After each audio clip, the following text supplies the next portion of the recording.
Recording in progress. There it is.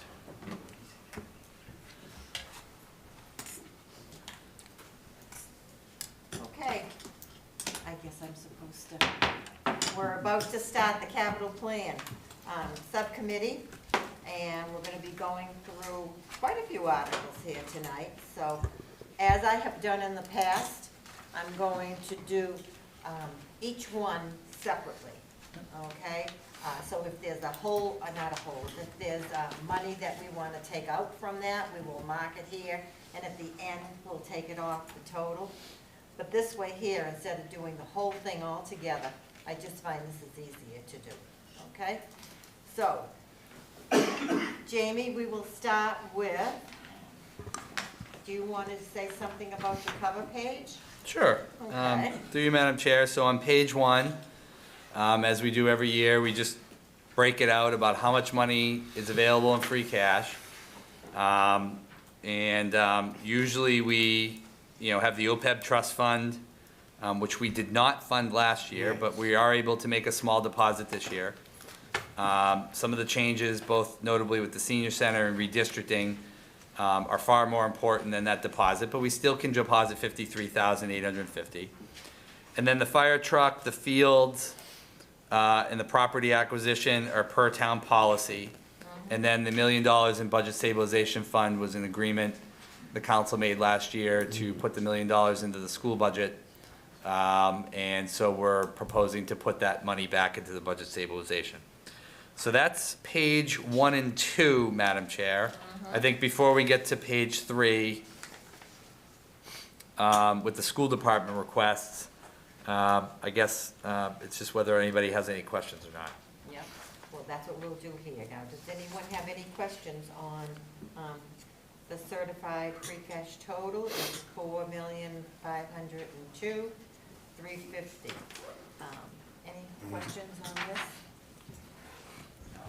Thank you, Madam Chair. Through you to the Town Administrator. Jamie, just for our own purposes and those in the audience and watching at home, can you describe kind of the free cash process, like how we get that number, what departments fund it, what don't, sort of just how that works for everybody? Because I know there's a lot of confusion out there when we start throwing around the word capital, so. Also, free cash. Yeah. As much as I'd love free cash to be true. I think we'd all love, especially 4.5 million. No, it's a great question, Councilor Cormier-Ledger. And on page 8, but you don't need to go there, just for reference for people watching at home, there are some links. We do define free cash, and there's a history of free cash that we also include in the budget. So free cash is not 100%, but 95% made up from 2 funding sources. It's unspent money from only the municipal departments during the course of the fiscal year. And then the second chunk is unanticipated revenues. So I'll give examples of both. So say we have a DPW employee who leaves in October and takes another job somewhere else, or an unanticipated retirement. And it may take 3 months or 2 months to replace that job.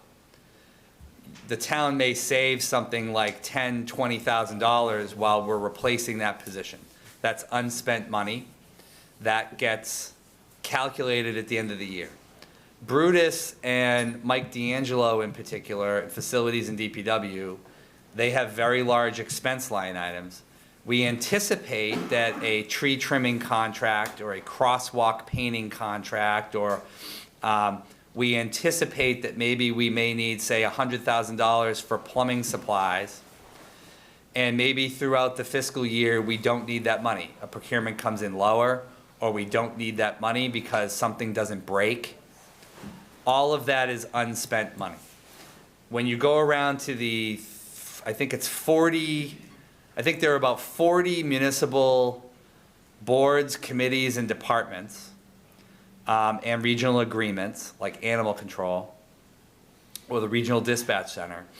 Any monies that are unspent are calculated at the end of the year. Usually it's right at the summer. So when people are off taking vacations, our finance department is actually in one of their busiest times of the year. Same with the schools, by the way. They have to calculate all that money up. There's a certain set timeline in state law in July and August and in September where they have to report that to the state. I'm high level here. And then it goes to the Department of Revenue, and then they certify all those receipts. And that's really part of the basis of what our auditors look at every year as well. So there's almost like a triple check. There's an internal control, then there's the state that certifies all that money, and then also our auditors look like that. Another example would be local receipts on the municipal side. If you look at our municipal, in our budget, we've got categories like ambulance receipts, meals tax, hotel tax, cannabis excise tax, motor vehicle excise tax, fees, permits, licensing, so alcohol licenses. So maybe next year, we anticipated 40 alcohol licenses, but maybe we get 2 new restaurants in town. And that's an additional $3,000 in an alcohol fee. Okay, we didn't anticipate that revenue, but that revenue came in, and we have to certify that revenue through the state. Again, we have an internal control, the state reviews all that, and then our auditors review all that. So that's the overwhelming majority of free cash. There's also some slivers that deal with reimbursements from the federal government, you know, that we may get on a Medicare payment, or maybe through unused abatements through the Board of Assessors dealing with an abatement case. But the overwhelming majority of the money. Why is free cash up around $4.5 million?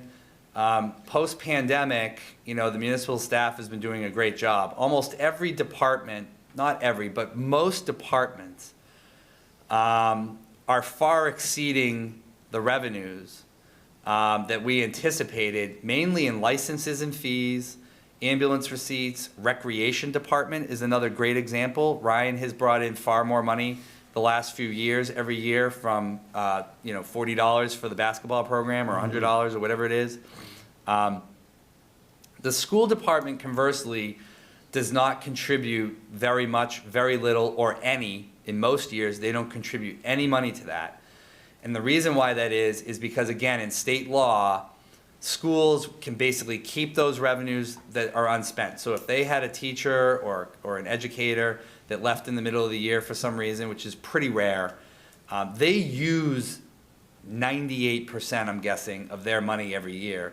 So even if they have a little left over from some expense line items or from unanticipated revenues, they go through the Department of Education, DESE. They go through a certification process much like we do at DOR. But everything for the school department is done through the Department of Education, the State Department of Education. I call it DOE because I'm an old guy, but it's DESE now, Department of Elementary and Secondary Education, I think. And so the same thing with their revolving funds. Their revolving funds, they basically certify that through the Commonwealth every year. At whatever schedule it is on their schedule. It's different than the town schedule. And so all of those monies go through and are kept by the school department. Those are completely separate than the local receipts. If you read some of my budget memos from the one in preparation for tomorrow night, for the Joint Budget Subcommittee meeting, I raised the assumption of local receipts in the budget by about $1 million, because the municipal departments are either processing or bringing in those revenues, which we believe are structurally sustainable in the budget. That's about as high of a level, 5-minute overview as I can give on free cash without now, the next level down would be getting into the firm accounting of it, and I don't think that's what you want. But that's really where a lot of that is. And just so I'm clear, this is a program, the capital program that Jeff started probably in 2002. You will notice towns that, like Natick, I'll just use them as an example because it's a big part of their problem, they use free cash every year to balance their budget. And Natick now is looking at a $7, $8, $9 million override because they use one-time revenues every year that are paying off in their budget. The town of Franklin has never done that. And it's a very, very strong and wise policy that we should stay with. The second piece of that is because the capital program is really the only way to fund the one-time costs for all the departments that are here. If this didn't exist, we wouldn't be able to replace the police cruisers, the fire protection gear, the tasers, the DPW dump trucks, technology, facilities, and a lot of the school traditionally we have a lot of curriculum investments. We have sped vans, fleet. So that's why actually most municipalities, when we go to MMA conference, they say, how do you do this? And we've had strong financial policies. That's how we do things in Franklin. And that's why we try not to use free cash to balance the budget every year. I know we did last year because it was an emergency, but we want to try to get off that trend so that we can fund all this stuff as well. So that's it in a nutshell. Hope that helps, Counselor. Yeah, thank you. I appreciate the explanation, and I think the public does too, so thank you. I think Yep. so too, thank you. Brian? Through you, Madam Chair. Couple questions, but a couple politician things first. I just want to thank all the department heads for keeping all your requests down to the most important. Right. Because this is a great list, and I'm really glad we're able to do this. I think everyone on this board would also like to thank the Finance Committee. Yeah. Because they're gonna keep our meeting a lot quicker, Great job, because they yeah. ask some great questions. We Yeah. appreciate that a lot. And to the last couple unsung heroes, Jamie and Amy, thank you for all of this stuff too. Absolutely. Okay, so I just wanted to say to the few people that gave me a pretty hard time about saying that the $1 million would never go back to the budget Yeah. stabilization account, it's going back in. Thank you for getting that done, because that was a big deal. We took a big chance last year. Yep. We took that money out, and I think we saved some jobs We did. by doing that, and now it's going back in. So that's great. And I just have to say, I still want us to look a little bit at that OPEB, always keep more on top of that, because last year was the zero. And, but we've done such a great job with that, that I have no issues.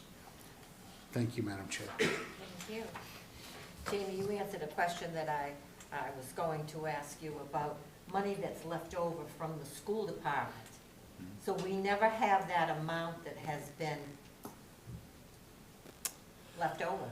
We have statutorily through state law, the council and the town really have no jurisdiction on that.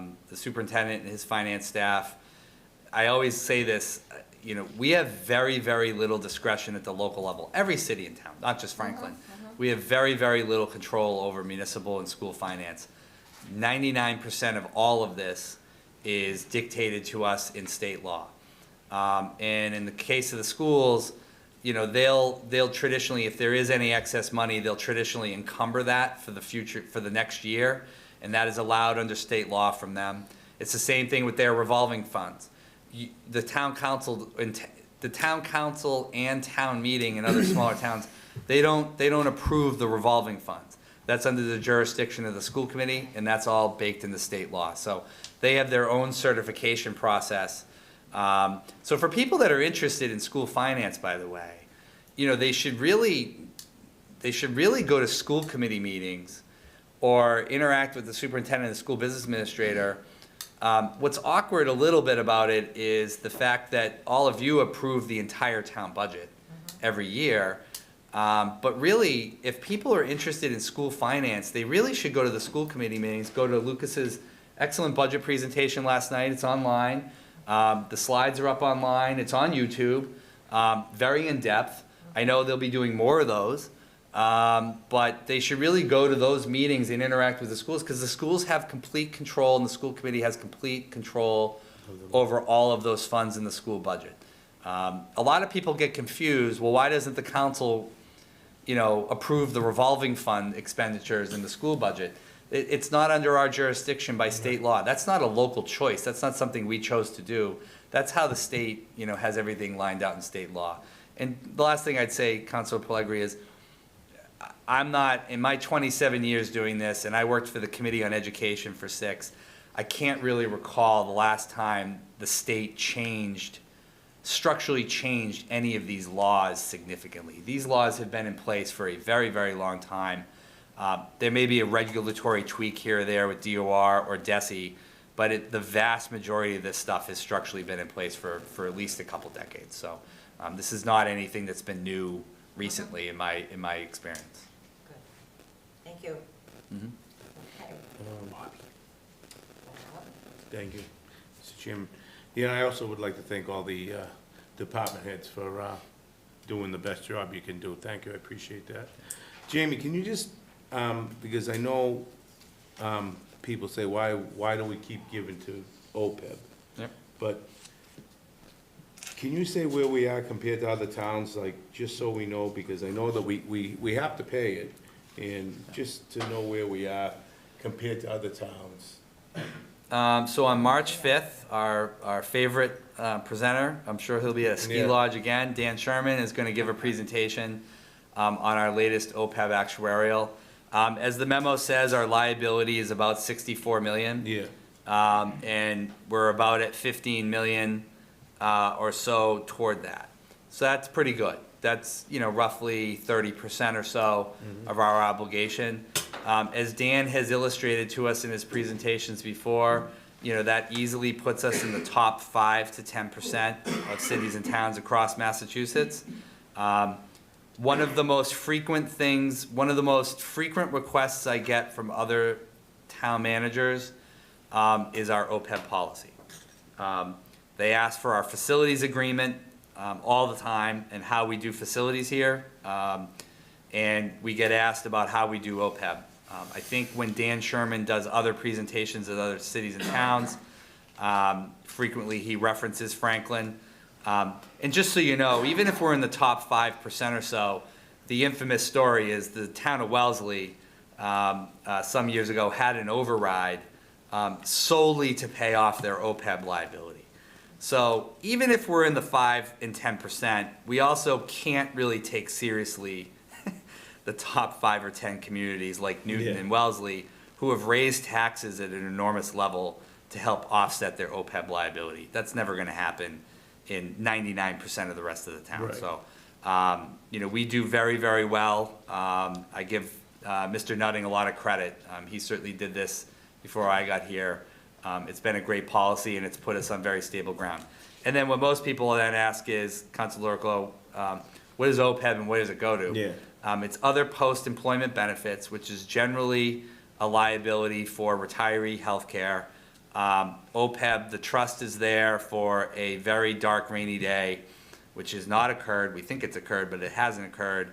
And this will pay off our retiree health care liability for all school and town employees that retire from the town of Franklin. Yep. The town of Franklin's on the hook for that. So anybody that retires from the town of Franklin, a couple people here, right now it's in the operating budget because the cost is manageable. But actuarials and state laws have tried to say, hey, in 20, 25, 30 years, that liability is going to be substantial. The state of Massachusetts has like a $7 billion OPEB liability at the Commonwealth, okay? Right. So we're not alone in this, and we're even doing better than the Commonwealth is on this issue. And this is also a very, very important factor for our AAA bond rating. The fact that we're doing so well in this policy and we're about a third fully funded, or a quarter fully funded, is a significant reason why we're able to get a AAA bond rating as well. Jamie, I know that a lot of communities don't put this much money or even close to it, and they're behind. What happens to those people? Are they fined through the state? No, that's a really good question, Councilor Borges. So they're not fined through the state, but then they'll be forced someday to make budget cuts in their budgets. So this is really a safety piggy bank. And again, I get requests for this all the time from other towns, like how do you do it? In the operating budget, there's also a number. We did cut it last year. We made significant cuts last year to this line item, which was okay because we're on solid footing. So every year in the operating budget, we increase it $50,000. And it's really, as Jeff always said, it's slow and steady. You know, over 20, 30 years, it's just like the old piggy bank. You know, you just put a little bit of your allowance or your paycheck in a piggy bank, you save it. It grows interest. We do get interest off this account, which we have done very well with because we've put it in a high interest savings account over the last couple of years. So we have investors that we work with to try to make sure that that money grows so that we don't have to actually use budgetary money to do it. But if those other communities don't fund it, and there are a lot, mainly small communities like the Millises, the Sherburns, those communities, many of them haven't even started a trust yet. or they have a very small amount in it. Those communities, at some point, that liability is gonna impact their operating budget, and they're gonna have to make budget cuts. This is probably, decades down the line, but we don't wanna be in that position. Thank you. Yep. And that's good that people know that we are ahead of the game over here. And We that's are. what we like to be. So, okay, our next section here is, because we're gonna vote on that afterward. The school department, school facilities, and school technology. 1,185,000. So, did you wanna come up to the table here? Yeah, absolutely, Chris. Yeah, Good evening, everyone. good Thank evening. you for having us. Lucas, people on Zoom or? Just the mic, live? Lucas, I think the mic. Oh, I'm Lucas Chagia, Superintendent of Schools, and I'm joined today by three gentlemen, but maybe we'll, okay. Tim Raposa, our Director of Technology for Town and Schools. We have Kevin Harn, our Assistant Director of Facilities for Town and Schools, and we have Colin Boisvert, who is our Director of Operations for the school facilities or the school department. Thank you for having us. I know that you referenced that you watched the FinCom meeting, so we won't overdo it, but we're happy to answer any questions that you may have regarding our requests. One thing I wanted to mention, Jamie, you mentioned the word piggy bank, and about a month ago, I was in schools and I was talking to an elementary student who was talking about how he rakes lawns, he mows lawns, he shovels. So I said, oh, you must be saving that money to put in your piggy bank. And he looked at me like, I don't even know what that is. He has like a kid debit card. And I said, oh gosh, I must be getting old, whereas he didn't understand what a piggy bank was. So anyway, it was an old moment, but that's okay.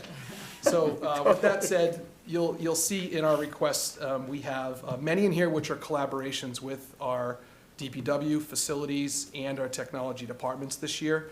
And the first one is a school student services request for sped vans. We have 2 existing sped vans that will not pass inspection. We have had a tradition of coming before you to request that we keep up with the replacement of the special education van fleet. That we use these for in-district transportation for our students. We've listed the ages and the mileage on these vans, and the shape of the bodies and the frames are in pretty rough shape. And it's certainly something that we would request to have replaced. As we move on, you'll see. Okay, may I stop you Oh, just sure. for 1 second? Yeah. You want to go one by Committee. one? Yeah, committee, if you have a question about any one that they're bringing up, please speak up. You want, sorry, Madam Chair? I just had a question about the van, but you want me to wait till the end? No, I want you to talk about the van now, if you have a Okay. question. The one that he just spoke on. Right, okay. Okay.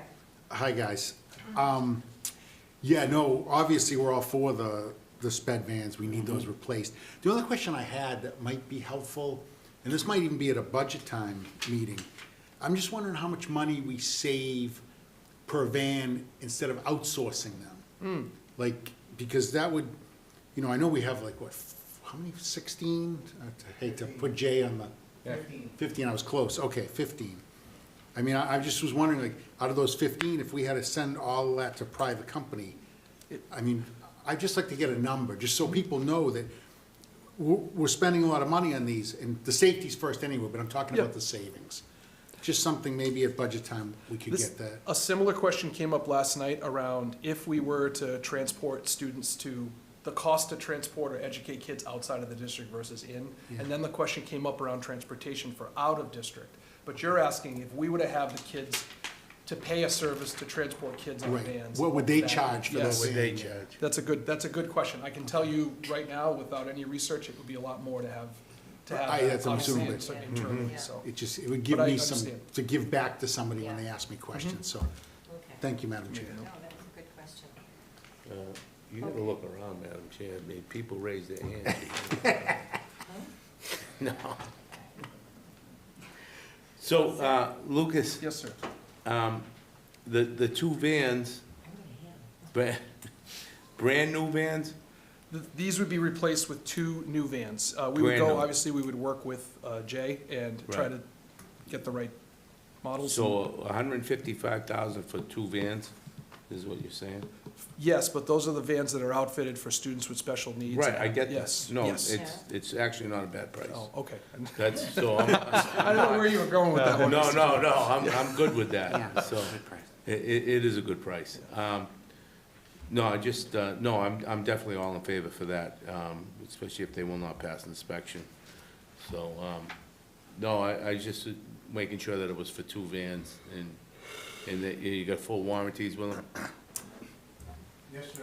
Okay. And some of those vans, Jay, here, come up to the mic, Jay.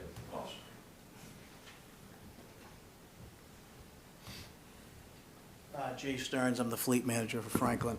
Those vans, on top of not just being upfit, but they're specific to children for their specific needs. So we Right. don't have, we can't take one van and make it fit the need No. of all 15 routes.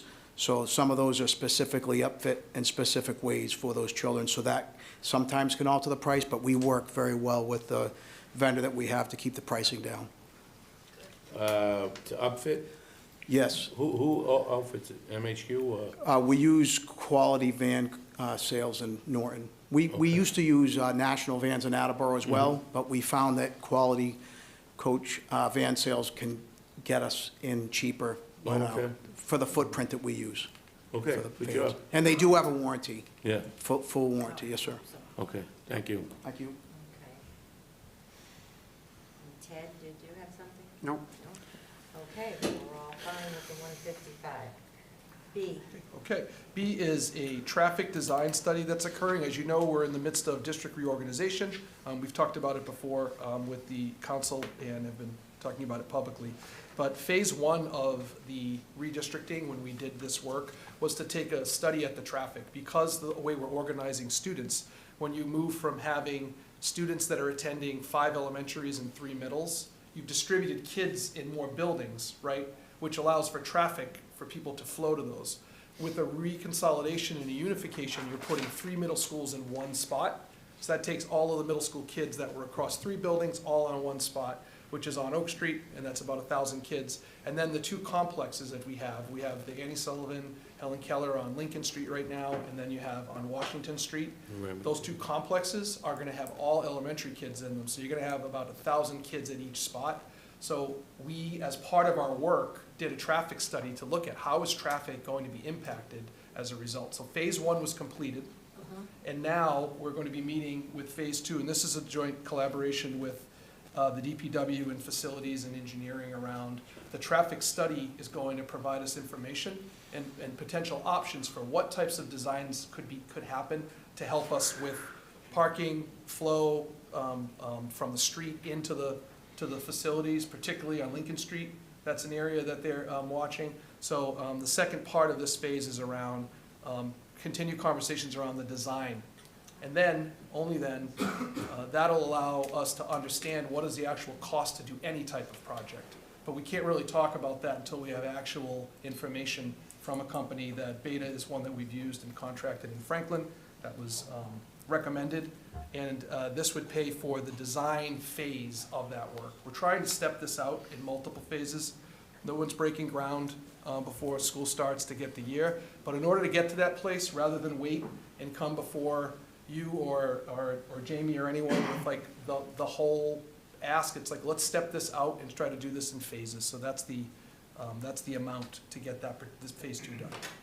okay, are we all set with that, gentlemen? I'm sorry, one. No, one question? Yeah, I said I wouldn't have many questions, but That's all right. look, when I first opened this packet a few days ago, this was the first thing that came to my mind, and I saw that the Finance Committee Chair had some questions about this, which you answered great.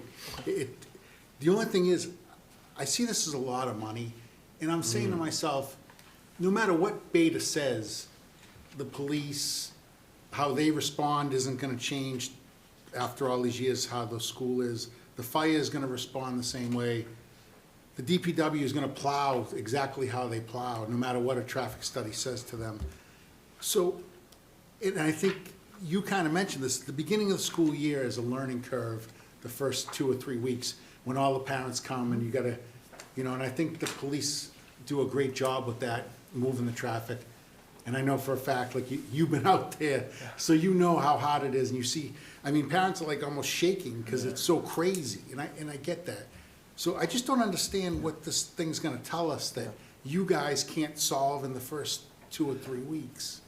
This, I believe, this is not just about the flow, but the design of some of these schools, the way they were designed. So when we think about buses Yeah. and 14 buses needing to pull in and drop off, along with parent drop-off and the flow of traffic flowing into the school all at one time Yeah. in one location, there are things that they will recommend that might be structural changes that could happen over time if we were to look at this and try to set this. So it's not just about recommendations on flow, but actually looking at the areas, and based on the number of, the counts and the number of vehicles that need to park in one space, in Yeah. one building, facility, at the time of day that they're heading, and then how do you get your buses all in and stacked in, because you could be transporting more students to one location at one time.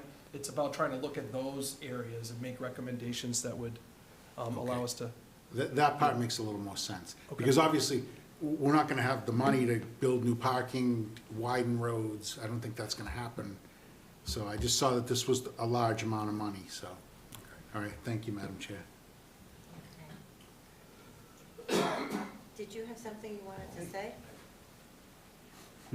Because you kind of snuck up there in that. Well, just because I'm involved in a lot, Bruce Kennedy Public Works Church, just because I'm involved in a lot more design type things and Lucas did a good job explaining it. I think what we're trying to identify now is going forward, I think, so folks at home can understand it. I think of the Lincoln Street site where you're gonna have twice as many people coming at the same time, Brian, where you say everybody's nervous, because there's not gonna be 2 drop-offs anymore. So even looking at the numbers of vehicles, the queuing is almost 1,800 feet that would be going out into Lincoln Street. You just can't get people in there fast enough the way it's designed now. So, And I know that. yeah, so it's not just that, we're also looking at the grades of the area. You only can do so much, like going around the school or field, and then we're also looking at the most cost-effective way, maybe to just take granite out and bring people through quicker, and then different parking access. The separation, if you think about between the school buses and the parents, you can't have school buses and parents going by in little cars, because you have to line of sight and everything else. Yeah. So some of the maintenance, yes, we'll always keep doing the same, but we need to get that point, and we're really trying to find the most cost-effective way. So they've crunched a lot of data. Even like I was looking at just where you drop the kids off in the school. Like, you can't just drop them all off in the front. There's going to be, because there's so many people, there's going to be side entrances, which is going to work in the building and everything else. So they're looking at all of that to get people through there efficiently and safely. So that's what this study is about. Okay, great, because this was information I didn't feel I got from that last meeting, so. Okay. Thank you, appreciate that. Thanks, Bruce. That was very good. We're all set with this one? Yeah, I'll be quiet now. Okay, let's go to C.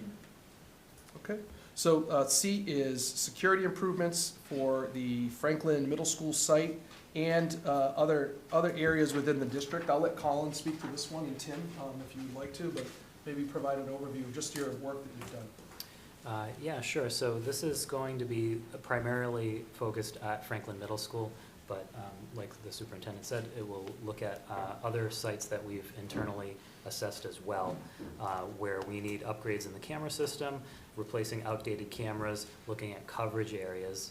The goal is to make an equitable security system among the buildings as we're doing this transformation. So looking at the middle school as an example on Oak Street, half of the school right now is functioning as an elementary school. So as it transitions into a middle school, there's going to be additional needs for coverage as far as how students are moving around the building is different. We're also going to need to look at the outside areas of the complexes as well, particularly at the middle school as well, looking at the fields and how athletics might be used differently than it is now with the amount of students on site would require some updates to the system as well. Basically have every 6th grader through 12th grader in Franklin all on one campus between the 2 sites. So there's a benefit to that, but there's also an increased need for us to make sure that the security in that building matches the other sites that we have for parity and for just our security in general. And this is part of security improvements, as you know, have come before you in multiple phases. And we've been fortunate, thanks to this program and your approval over time, when we've had the pedestrian traps, so the vestibules with the double lock If you go into a school today, that was a project that we started probably 5 years ago, I'd say, 5 or 6, where we were able to just slowly over time chip away, and now we have the double lock vestibule in our buildings that we're going to use, which is huge. That's a huge safety improvement that we've done over time and chipped away and didn't do it all in 1 year. This is all part of an ongoing security improvement process that we have. Any questions? No. So who's gonna be doing all this work? That's great, that's why we have Tim here. No. Do you want to speak to how that works? Right now, I believe we have Lantel, that's right? That's correct. Okay, yeah. So we have Lantel Technologies who have worked with us for, since I've been here, about 19 years, 20 years. They're overseeing all the security camera improvements. And as Lucas was saying, this is, it primarily at the middle school, but it is in other areas as well. It's part of that chipping away. It's to keep, You like, got- the systems are 7 years old in some schools, and they're approaching, older than that in other schools. So just like we just did the high school this past year, right? That was 10 years old. So that's what this is. This is maintaining that security system. Okay. I was just, and you guys are gonna oversee all of it? That's Yes. what I would hope. Yeah. Kind of a partnership between facilities and technology, as you know, technology is the cameras are on the network, so they manage where is it, they're gonna be putting holes in all our walls and everything, because they're facilities where the camera's gonna be mounted, and we manage how they're gonna work later. Okay. Good. All set? Okay. Let's go to D. Okay. D is for the moving services for the FPS reorganization. So looking at all the furniture, the curriculum supplies that will be needed to move from the 3 existing middle schools, combining middle school stuff to Horace Mann Oak Street, and then also moving furniture around the district as JFK and Parmenter and Oak Street are going to be consolidated into the Washington and Lincoln Street complex. That's a lot of money. Seemed like a lot of money, let me- $340,000. Jamie? Yeah, and through you, Madam Chair. This was a quote that we received directly from the company that did the move here. If you'll notice on the next line item, and I mentioned this at the Finance Committee meeting, we were able to not fund every dollar. I think if the move goes exactly according to how the movers plan it to be, the amount here is the worst-case scenario. I do expect this move to go a heck of a lot smoother than the one at Davis there. I think we're more prepared for it, and there'll be extra money there in that account to help compensate for the additional work that's going to need to be done, painting walls, just some minor touch-ups in the next line item. So there is anticipated in that 340, there is a contingency built in that we believe if the move goes according to how we want it to go, and we do expect it to go, and the superintendent and the staff all believe it will, there will be a contingency surplus in there that will make up for the amount of money that was not funded in item E, just below it on the Phase 1 school facility projects. So there is a contingency in that number, that's why it's a little higher, and that's why you're thinking that the number's expensive. But don't forget, they are moving they're moving 2 full schools. Right, so this is a much more extensive move than Davis there, and this is also a much more extensive move than what was in this building. But this was a direct quote from the company with contingency built in that just did the move. And there were so many boxes here, I cannot believe, I forget the name of the company, Kevin. Sterling. They moved the Franklin High School too, when we built the. They made Franklin High School They too. moved the old high school to the new high school. They know Franklin. Yeah. Thank you. So now the teachers or whomever is going to be filling these containers. Yep. They're going to do that work. Well, may I suggest that you tell them, teach them how to do that? Because I remember I was part of it when we were here. And some of the containers, I was flabbergasted because they had like maybe one cartridge for a computer. that was in a container. Well, I mean, you could have fit so much more in there. Yeah. You know, so I mean, That's- I guess we really weren't told, Right. although many of us were very, very Yeah. good as far as, you Well, know, stacking things in there. We already have that in mind as well, so the company is also going to be providing training to all Good. staff Good, good, a good. month or so before the move begins, on Alright. how to label, on how to pack, on what's okay, what's not, Right. what's not, and how to make sure your stuff is gonna get where you want it to go. And that's part of this month, part of this.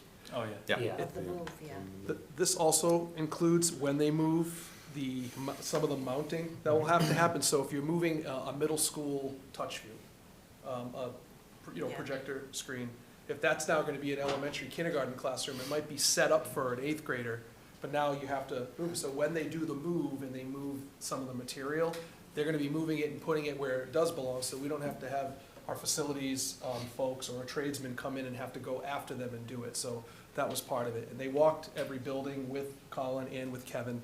And the final thing I would just mention is it also includes some of the disposal of things that are part of the move. So if it's packed, it's almost like when you move out of a house, what are we keeping, what are we donating, what are we throwing out idea? That's part of this process as well. So I want to give Colin and Kevin a lot of credit for the work they're doing to build out and stage out all of the steps that need to happen and what's really important to do now versus what we can do later or stage out. And it's been a good process so far with them and the partnership they have. Good. Okay, thank you. So are we all set? Any other questions here? No? Okay, so that takes care of D and E, I think. Madam Chair, can I ask a question? Sure can. I'm gonna be the unpopular guy in the room, I guess, but why not, right? So Lucas, my question, I know other people are gonna be thinking this too, right? But, Yeah. and we're all one Franklin, we're all one group, right? But by design, as Jamie explained, we've got municipal departments and we've got the school department. And all of this money that we're looking at here is either because of increased receipts or municipal, policy or good spending or not having staff in place or whatever, and adds up to a ton of money. So, and it's okay that you guys have your own revolving funds, but I guess the $1.1 million question is, so there's none of these items that could be paid for through what I'm gonna say is like your pot of money? Because, and I'm not against any of them, by the way. Yep. I'm just, when people ask, okay, well, there were projects that the municipal side could have funded, but they can't, or there were, items that the police or fire or DPW wanted, but they didn't because we knew there was this huge ask for the schools. I just want people to understand that you guys have this money and you've already earmarked it for other things, or maybe it is, gonna be used for future stuff, like just kind of help Sure. talk us through that a little bit. So as Jamie mentioned earlier, we spend down our budgets. If a teacher is out, leaves the middle of the year, we can't just hold that and say we're gonna hire in a few months and let it ride. We have to get another teacher in there. So that money in the operating budget gets spent down through this year, through the fiscal year. When it comes to revolving, Jamie mentioned this as well, but we don't have stabilizations, we don't have those things, but we typically try to keep some funding from revolving a year in advance. And that's been a policy the school committee's had for many years. I would mention that we aren't able to actually do that because when it comes to athletics and for transportation, as you know, this year we had to increase the fees. We're feeling it as parents, Ted, I know. Yes, but absolutely. But ultimately, we haven't been able to do that. So in that, though, I will tell you, when you look at our budget, and we'll do the open hearing coming up, we're gonna be going line by line and talk through the expenses line that we have. And then we're gonna talk through how our revolving accounts are applied and what we do pay for. We're fortunate to be included in this program, and that's why we come to you with the requests. Obviously, it's within your purview to determine whether we're approved to have these, but the funding that we put forth, we share with the town administrator along with all departments to put together a package. And this was the package that made it this far into the process, but we are not sitting waiting for this to just take place here while we just hold money in a slush fund not to be used in some way. We're doing this as fiscally responsible as we can to set our budget up right, but certainly we benefit from this program tremendously. And that's why these types of one-time things, we try to include in this type of program. But we often hear criticism from the public Me too. that, you know, the schools are getting hammered, the schools aren't getting the support they need. Well, here's another example of $1.2 million that the municipal side is gonna help the school side. And I 100% think it's the right thing to do. Yep. But I think for the public's education, we're trying to look at this as one town. We're trying to look at this as one group, right? Like, if the municipal side didn't have this money, well, I don't even want to know what you would have to do to hire those moving vans, right? Right. Like, you'd have to make other cuts. What would you do about the traffic design or sped vans or security improvements? Like, it's a ton of money, Right. right? So I just hope that people listening and people watching and the people that are gonna, you know, tune in on YouTube at midnight in their pajamas, I hope they can appreciate that the municipal side is making a gigantic additional contribution to help the schools. Like, because we are all one group. Right.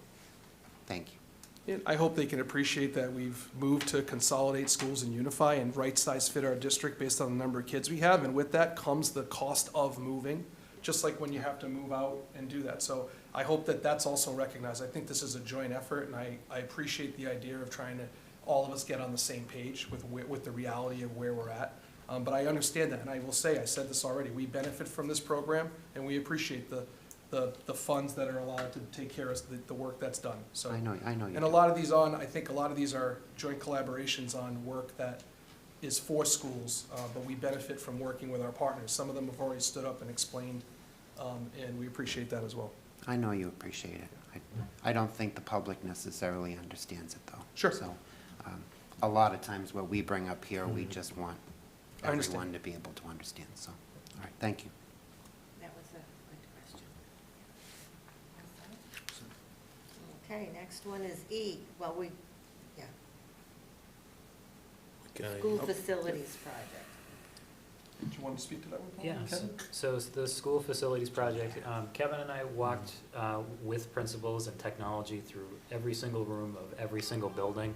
We were looking at each room and what its current function was and what its future function was going to be, and what changes need to be made in each room or each area of this building to be successful for students to learn.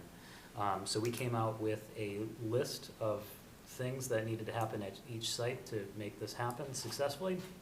And we worked towards prioritizing which ones needed to happen before school starts, things that we could sort of chip away at, and things that were longer-term wish list items for the future. So this request is for the phase one, which would be the items that we feel that need to be done before schools get started this summer. So the tasks include a lot of wall repair and painting throughout all three buildings.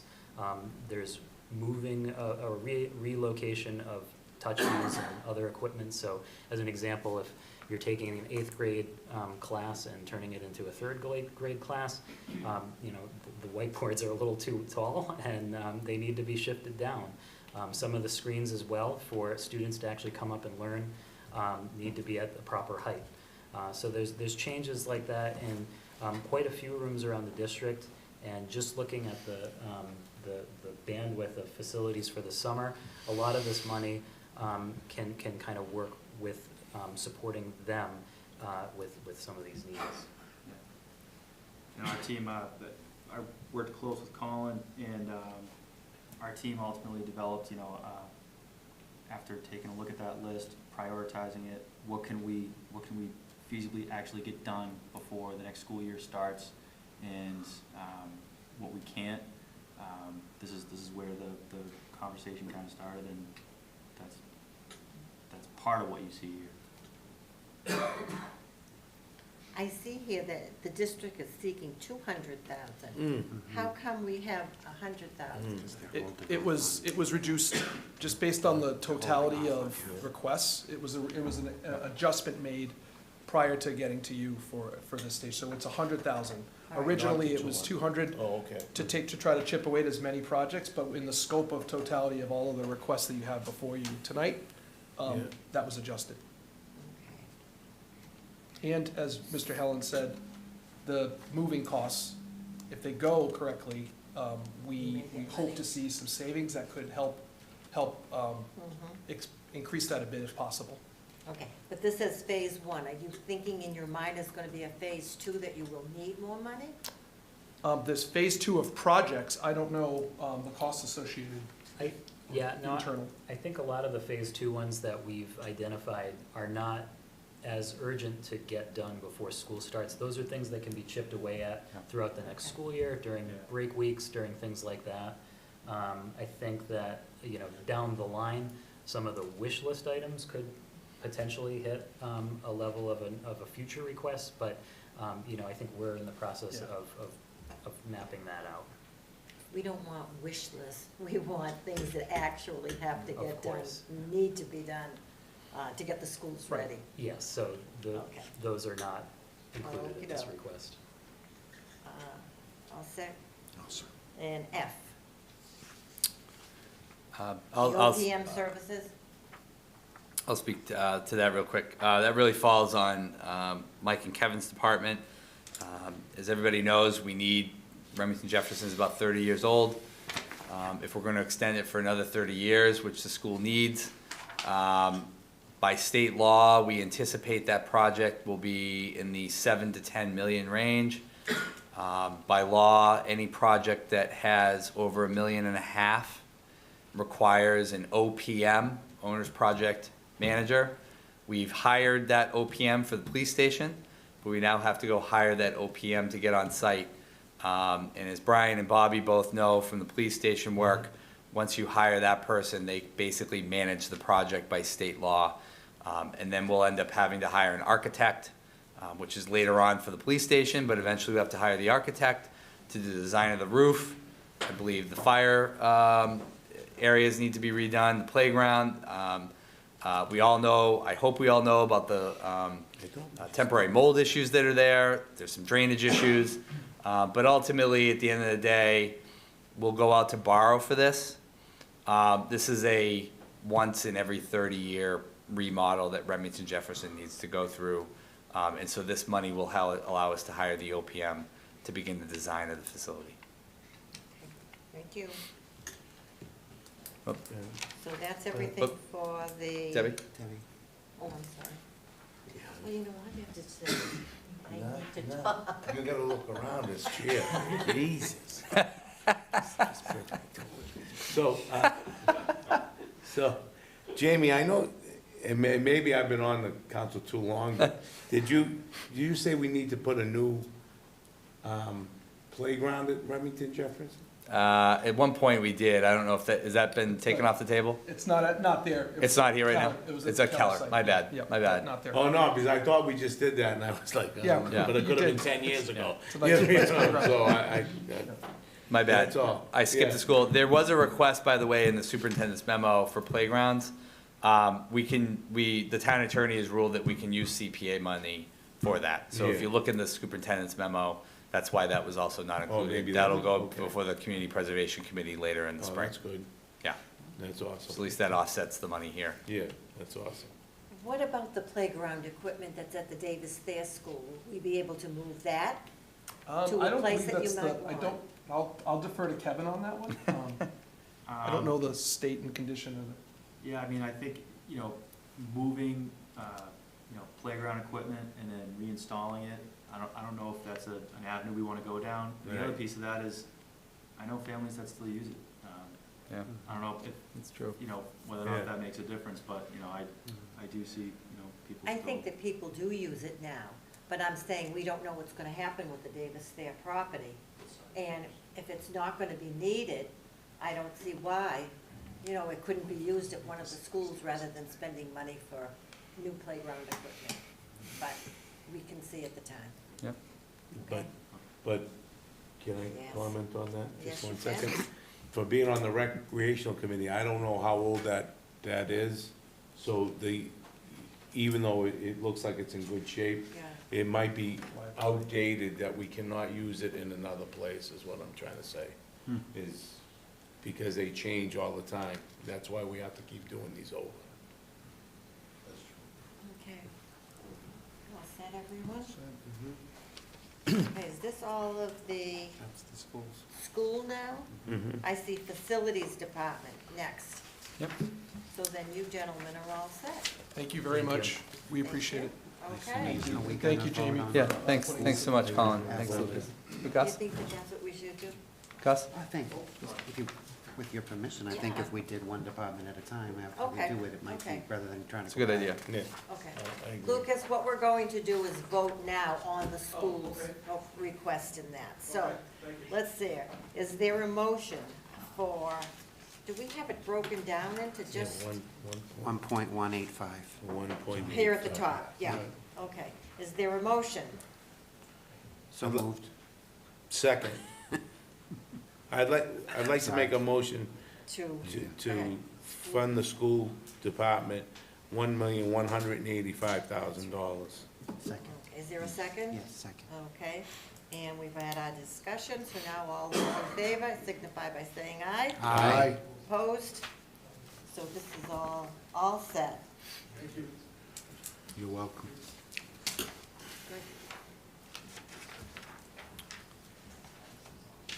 Facilities Department, town projects, $480,000. Gus, are you the one that's going to present this? I'll give a quick shout out. I'll give a quick start to it, Madam Chair. Very quickly, the designer services for the police station is required. That is a direct quote, as both Councilor Chandler and Councilor DeLarco know. Cheap plug, February 25th, for those of you who are interested in the police station building committee work, will be the next meeting. The architects will be there. And that is when we're gonna start our community outreach plan. We're gonna propose some open houses, and that is when the site evaluation will begin from that night through the next several months through the summer. But that is a direct quote. We've hired Castle Booze, who, as you know, Madam Chair, also did a lot of the studies on the Davis Thayer School already. So they've got extensive experience in Franklin, and a shout out to Councilor Chandler, because he'll say it too. The guy who runs the company's from Franklin. Brian, sorry to steal your thunder. And so I'll explain that one. You know, Kevin, maybe you want to take over the DPW storage security, I believe $30,000 for that? Yeah, I also think, you know, I think that's probably gonna come in under, but the DPW has a lot of expensive equipment up there, and we wanna make sure that it's secure. So we wanna have cameras on, you know, doors, and not even our own team, but vendors, contractors coming in, coming out, all hours, to make sure that, you know, town of Franklin has salt at, you know. Mhm. But I do anticipate that number actually potentially being lower than 30K. Okay, I want to just go back to A, Sure. designer services. How can we do something like that when we don't know where this, we're gonna build this, so we don't know the topography of the land in that? I mean, isn't that gonna make a difference when we do a designer services? That's exactly the work they're doing. They're gonna go do the test We pits, don't know where the parcel of land is gonna but they're gonna evaluate all the sites. Right. They're gonna evaluate the two, well, eventually you gotta do the work, you gotta do the test pits, you gotta be able to go evaluate the sites, you gotta look at the topography. This is what this money is going toward. Yeah. And they will also, by the way, evaluate and look at our GIS system and look if there are other sites other than Parmenter or DT. They will look and see if there's the acreage in the location, and they'll look to see if there are other parcels in Franklin that would qualify as a site for the police station. That's exactly what this money is designed to do, Madam Chair. Okay, okay. So we're gonna actually do something, we're gonna get answers to many of the questions in the community, but eventually you gotta you gotta get answers to those questions, right? You've raised the exact questions that need to be answered, and this company, KBA, and this money will go towards answering those questions that the community has. Thank you, Jamie. Okay, there you go. You can go back to your view now. I'm sorry. I'm sorry, Madam Chair, I have a question. Well, okay. Is that okay? Yeah, So sticking to A, you know, $175,000 to do what Jamie just said, evaluate our options, right? It's gonna be looking at current land, current facilities, looking at what's gonna be the best fit, That's right. right? So the Davis Thayer Reuse Committee already had extensive meetings, public hearings, we heard from experts. We made our recommendation already for the use of Davis Thayer to go to an RFP to, we want to keep the asset, try to do a public-private partnership, like we've had all those discussions, right? But I understand now we're sort of back to square one because there are people in the community who are very vocal about Davis Thayer still being an okay site for a police station. So I guess my question is, if these people that we're paying $175,000 to, if they come back and say Davis Thayer is not a suitable place for the police station, then that's it, right? Then we just move on and we hopefully listen to their recommendations, because it's an awful lot of money to spend if we're still gonna be unhappy with the outcome, right? Well, fantastic question, right? We're doing our due diligence. In truth, as you know, both from being on the DT committee, we've already evaluated the building. And the building as currently built is not suitable to house the police station. And I believe the consultants have already said numerous times that, you know, in all likelihood, you know, again, within a range of money the community is going to afford, you can always spend an enormous unlimited amount of money to rehabilitate a building. But we already know the Davis Thayer building is not suitable for a police station building. It is absolutely clear. That being said, part of this money is not just evaluating those structures or those two parcels the way that some in the community believe. This is, again, doing the geographical analysis, the spatial analysis of those parcels. It's also, the services here are to do the outreach, to get out into the community, to do the open houses, and it's also to design the facilities. So once a site is selected, these folks are also, as part of this quote, going to design out what that building would look like based on community feedback. They will have countless amount of outreach sessions, we'll have open houses at the current building. They will also be looking at whether or not the current police facility can still have some sort of public safety use. So there's a lot embedded in this quote.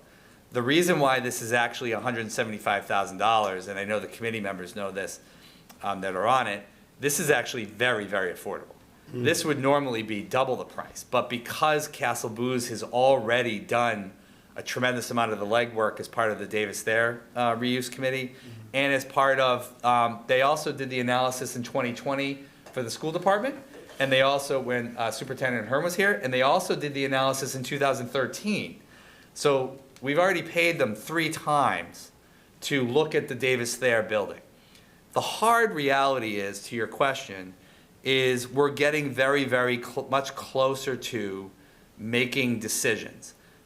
I think to your point, Councilor Cormier-Ledger, they're gonna come back with more recommendations based off this. And then I think it's time for the community to make a decision about the fate of whether the school is gonna stay, if the structure is gonna stay there, whether it's gonna get knocked down, whether we're gonna put it out for bid for mixed use.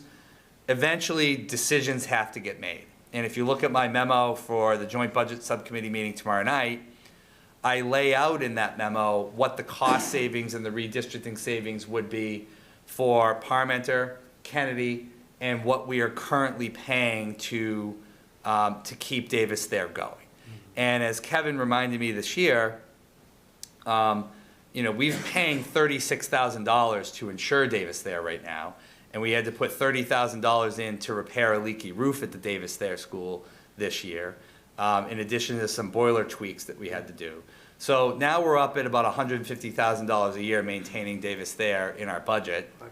And so this study right here, Castle Booze,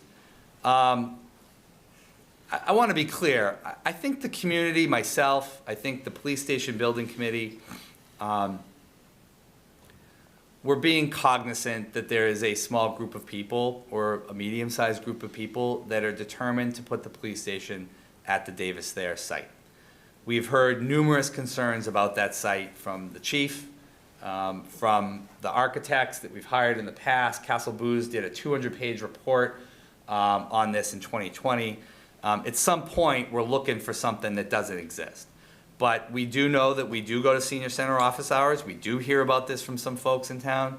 And so this is really our last study that we're going to do on this. Again, we're not trying to put a predetermined situation out there. I will say the Parmenter site is also going to come with limitations. For those of you that don't know, there is a small stream underground that is on that site. There may be some limitations with the Parmenter site. And so Castle Booze is going to get to the bottom of this stuff once and for all, and walk the community through. We're going to have a community website just on the police station building project. We're going to have open houses at the current police station. We're going to allow people to walk through, even the jail cells. I'm sure at some point when someone's not in there, we'll be able to walk it through the whole site, and people will be able to see the inside of the police station. People will see the chief's staff, people stacked up like sardines in closets. They'll see a lot of space in there that is not a good space for a modern-day police station. And I think that we're going to make a significant amount of progress in 2025 on this issue. So hopefully this will finally bring a lot of these community questions to a close, which I know is exactly the point of your question, Counselor. Thank you. Yes, thank you. My own opinion, Davis Thayer's been closed a long time, and the process is glacially slow. Right. But, glacially slow. And the community gets frustrated when they see that it's still empty and we're still spending, to your point, 150 grand for nothing, basically, right, to maintain an asset that's not even being used. It's just frustrating. So, and I think I can speak for the other members of the Davis Thayer Reuse Committee that we don't want to feel like all of those meetings where our time was wasted, right? Like, we went through, we had those public hearings, we heard from those outside people, we gave you our recommendation. So I'm okay with spending the money if you 100% feel like this is multifaceted and truly needed, and we're gonna finally try to put this issue to bed, and we're gonna get the community better engaged and informed and move to the end outcome, right, which is what we all want. So thank you, That's correct. Madam Chair. And I agree, but also, Ted, I know that they're talking between the Parmenter and the Davis Thayer, but it still doesn't matter. No matter what, they come back with a quote, it still's gonna go to the town for debt exclusion. Right. So everything could be gone, Right. it could not. Well, that's Not why I past worry nothing. about spending more money on a project that we don't even know if it's gonna happen. If it's gonna happen.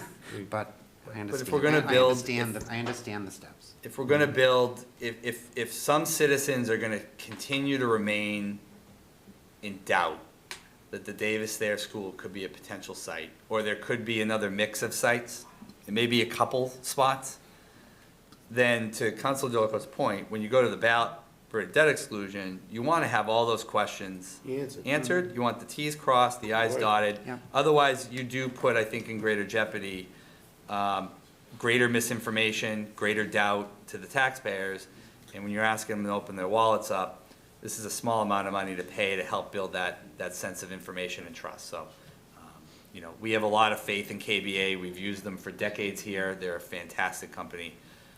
And they certainly have the most knowledge of the community, which I do think this quote for a lot of the other companies was far higher. And so we're happy to have them on board. And this was a vote of the police station committee. They did the interviews. And so I hope, I'm pretty confident this will cross off those questions. Okay, Great, yeah, thank you. all righty. Next. We did the A and B, no, now we're on B. Facilities, DPW storage security. Yeah, so this is for a new DVR and cameras at the Fisher Street property. Specifically, the cameras to be angled on the DPW storage areas. I don't know, I mean, maybe Brutus or Jay could speak better, but I would bet that there are probably just some attachments that don't even, you know, or probably cost more than 30K. So to put some security cameras up to make sure that we have the additional security on assets that we have here in town, I think We do is have well needed. security there now. We have some, but we need more coverage, we need better coverage, and that's what this is. Questions? No? No? Okay, C, Senior Center. Gus, you wanna? Moving, sorry. Yeah. Gus Brown, Building Commissioner, through the chair. We're moving forward with the game plan on this, and we've spent a lot of time, Kevin spent an enormous amount of time as well, to have that game plan and have something that is solid and is gonna work, and we're not gonna come back to this board or anybody else in the future with another problem out there. It has to do with eliminating a system that's in the attic now, putting in some insulation that is different than what's there now, and we feel confident that this plan is gonna work. Half of it includes procurement, half of it doesn't, because of the urgency of one of the steps that we're gonna take. And I'd like to entertain any questions that you have. I don't wanna go too much into detail unless you have specific questions about it, but we're still in the stages of getting all the quotes. And we feel, again, confident that once we get those quotes, that game plan goes into play. Okay, questions? Bob? So this, Gus, is to get rid of the system, or? Not to change the type of system that's Yeah, up there now. because it's an air system, right? It's a dry system, It's a correct. dry system, air system. So are we gonna get rid of that system? We are. Okay. We've Okay, that's seen. all I need to know. We've seen it happen in the past with other buildings. It's just air with water in It's like metal an air compressor. doesn't work. If you don't drain it every day, And, it's gonna. you know, I could go on about it, but I think No, that I we know. want to move forward and get this fixed and not have a problem ever again. Mhm. Because I can't get any more gray hair over this, and Kevin's starting to get some. No, as long as, I mean, the system And is I'm off. not trying to be, well, it's kind of No. a joke, but I'm not Yeah. trying to be funny. It's like, it makes you want to, Mhm. you know, it's overwhelming what's happened out there, and No, it's sympath- sad, yeah. I sympathize with the town, I sympathize Seniors. with the taxpayers, with you Yeah. all, Jamie, and, you know, we dodged a bullet, so to speak, this last problem we had out there, I feel. It could have been a lot worse than it was, and, you Yeah, know, for sure. we don't want it to ever happen again. That place needs to stay open. I'm good with that, no, as long as you're gonna get rid of the system, I'm good with it. Why did we put in a dry system? It's, Because in a building like that, you can't put a wet system in the attic because it'll freeze. There's a lot more detail that I could go into, but I just want to kind of get to the point, which is, we're going to change the insulation, which sometimes the wind that whips through the eaves of that building is just overwhelming. People have pulled down insulation that go into the work. We can't see it. We don't know they've pulled it down. The next thing you know, you get a 20-degree night with a 20-mile-an-hour wind, and it's physics. It just doesn't work. And this system should work. I'm sorry, this system will work. This, what we have now, was designed by, was it Castle Blues that did that building also? No. I can answer that. Go ahead, Gus. Yeah, it was not. You know, when it goes out to bid, it's not just Castle Blues, or if that's who did the original building, it's the sprinkler contractor too, and he's giving the price to the general contractor or us. I'm not exactly sure how that all works. I think it's all bundled into one, if I'm not mistaken, but we don't pay, generally, we don't pay that sprinkler contractor separately. We're paying the general contractor. right. And he hires who he hires and exactly how that all works. I don't want to misspeak. And, you know, you're relying on professionals. And what I learned the other night with the fire chief, Jim McLaughlin and Kevin, and also we had someone else up there that's very knowledgeable about it. It's things I've never known in the past. And it puts us all at a disadvantage sometimes when you put your trust in people that you think are doing the right job. But again, I don't want to go too much into detail and point fingers. I want to move forward and make sure that it never happens again, but you bring up a great point. Yeah. Did you mention the insulation, Gus? Yeah. Okay, you did. The- Yeah. Good. Yeah. It's gonna be a hot roof. It's gonna be conditioned up in that attic, and I don't foresee another problem. Yeah, if it's that, yeah, I agree. Okay, and, yes, sir. Through you, Madam Chair. Yeah, Gus, obviously, I have to just reiterate this, because you've seen all the frustration, everybody has. So I do feel very good about you saying, this is it, it will not be a problem again. Okay, so we thank you for saying that. We have our marching orders, so trust me. Yeah, I don't know if we can go That's good to hear. through this again, so thank you. Yeah.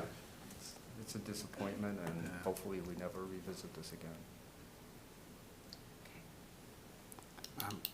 Thank you, Madam Chair. Gus, my question, I've heard, obviously, of all of the complaints about the water and about the damage and about all that kind of stuff, and, you know, how we dodged a bullet with the last boiler problem.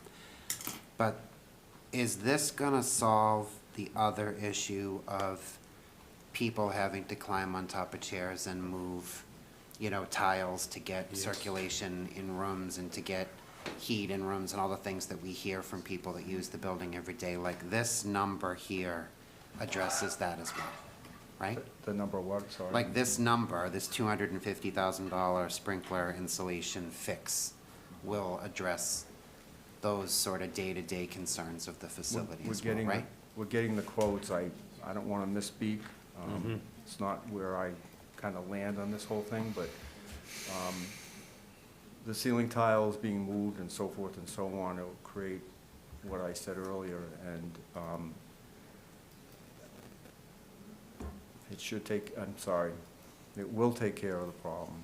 And I get it, you hear the feedback from people. I was in there several times over this whole problem, and you hear it from the residents. They're looking around going, what's going on? And it's something that we take to heart, and we don't want to see it happen again. So it seems like once this fix goes in place, which I know with your assurances it's gonna work, then there's gonna need to be a little bit of education through the senior center staff and the people that use the facility to not continue to do those tile moving, so that the system that we're spending all this money on does its job and stays and works correctly. I mean, we shouldn't really have people standing on chairs doing that anyway, but that aside.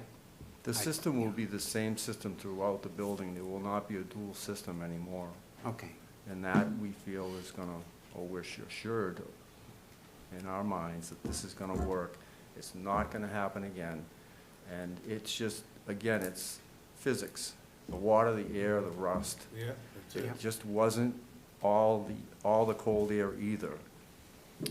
It was a combination of a couple things, so it wasn't just the cold air, it was Yeah. deterioration too. my last question for you, Gus, is with the new system, will that then, in future years, cause us to be concerned about mold up there? Or will Kevin's done some research on that as far as getting something up in the attic, that he got a recommendation from someone that circulates the air up there. Okay. There's a two-step process, making a hot roof. Yeah. And we've learned over time that putting closed cell and open cell foam, first layer is closed cell, second layer is open cell, a little less expensive than doing it all with closed cell foam. And the reason being for mold. Okay, well, that's good to hear, because that And can we'll- get And we'll quite expensive. monitor it too, and, Okay, thank you, Madam Chair. Okay. No, I'm good, Jamie. Okay, well, wait a minute. Are you all set? All set to you. Jamie? Just to close out the conversation, I just want to make sure this is not, you know, just to go back to the financing piece real quick. You know, if this had happened next week, we wouldn't have this cash flow available. We would have deposited this money into the OPEB trust. At the time this happened, you know, in some ways, we were very lucky that it happened where we had some level of cash flow. I don't want people, you know, we had an emergency procurement given to us by the state DCAM agency that allowed us to do the cleanup without having to go out to bid. We did get some quotes in from some folks about what the costs would be, but we cannot, under the law, not do a procurement. So this cash flow gets us a certain distance of the work. I know it will pay for the insulation portion. But in terms of the sprinkler system, to Councilor Delacour's question, going all the way back to the beginning, you know, we're gonna have to have that redesign of those upper eaves, and, you know, we're gonna have to go out to bid. This will give Kevin some ability to get some of that work done, enter into some contracts, but this is not gonna be something that's gonna be fixed permanently, you know, by the end of March. You know, this is gonna be a much broader project that we're gonna have to make sure we deal with. But we tried to get an emergency procurement through the state. They would not grant us that because it's very frustrating to me to think that we're in this situation and we can't just go get contractors to fix the system, but we have to go out to bid. It's gonna take us a month to go out to bid. We're right in the procurement.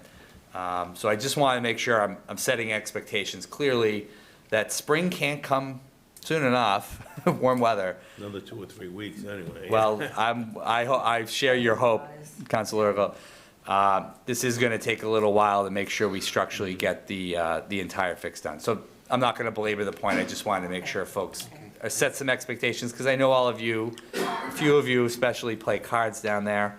Go down for breakfast often, we're there for office hours. You know, Ted and I are down there usually every month for office hours, and we're gonna get these questions, and I just wanna be transparent that this is something that's not gonna be, you know, fixed within the next couple of months. Thank you.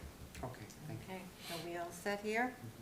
And lastly, on D, level 3 DCEV charging. Yeah, so the town, working with our energy expediter and National Grid, are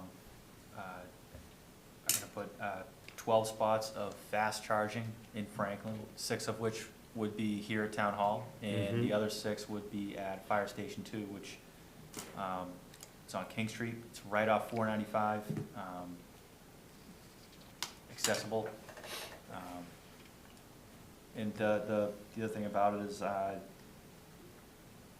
National Grid incentivizes almost $850,000 into this project, and 25 comes from the town. I'm not following that.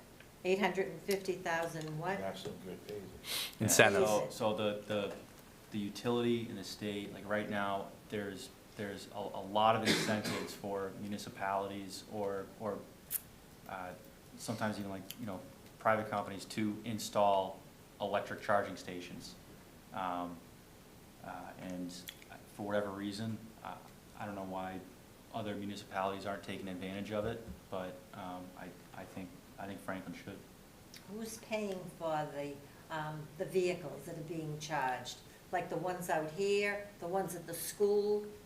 Currently, Yeah. currently the town, the town EV chargers are free. No one, you don't, They're free. correct. Well, wait a minute, let's Yeah. back up. If it's a town car, I don't know what you're talking, if it's a town. No, I'm talking about okay. anybody to Well, use that. hold on, hold on. So if it's a town car, obviously, we're charging it and we're paying for it. Of course. We are about to launch this fiscal year a pay station at the other ones that are being used by private citizens. So to put it bluntly, the party's over, and those charging stations will be charging people to charge their cars. Okay, good. So that is going to be a revenue source that by the time I get to the March budget or April budget release, our local receipts will reflect a small uptick in revenue coming in for people to charge to use that electricity. That being said, not all, but certain like the ones back here, certain National Grid incentives, depending on whether they're just National Grid or a state, seems like the federal incentives are gone from what I'm They're reading in the gone. paper. I had to say it because it's true. Some of those incentive programs are open to the public and free through those programs at which we got those charging stations. So to make it really complicated, it's a potpourri and a mix of whether people are going to be charged or not. Again, the cars back here are town vehicles mostly. And eventually, all of the spots in the back here will not be open to the public because they will be occupied with additional electric vehicles.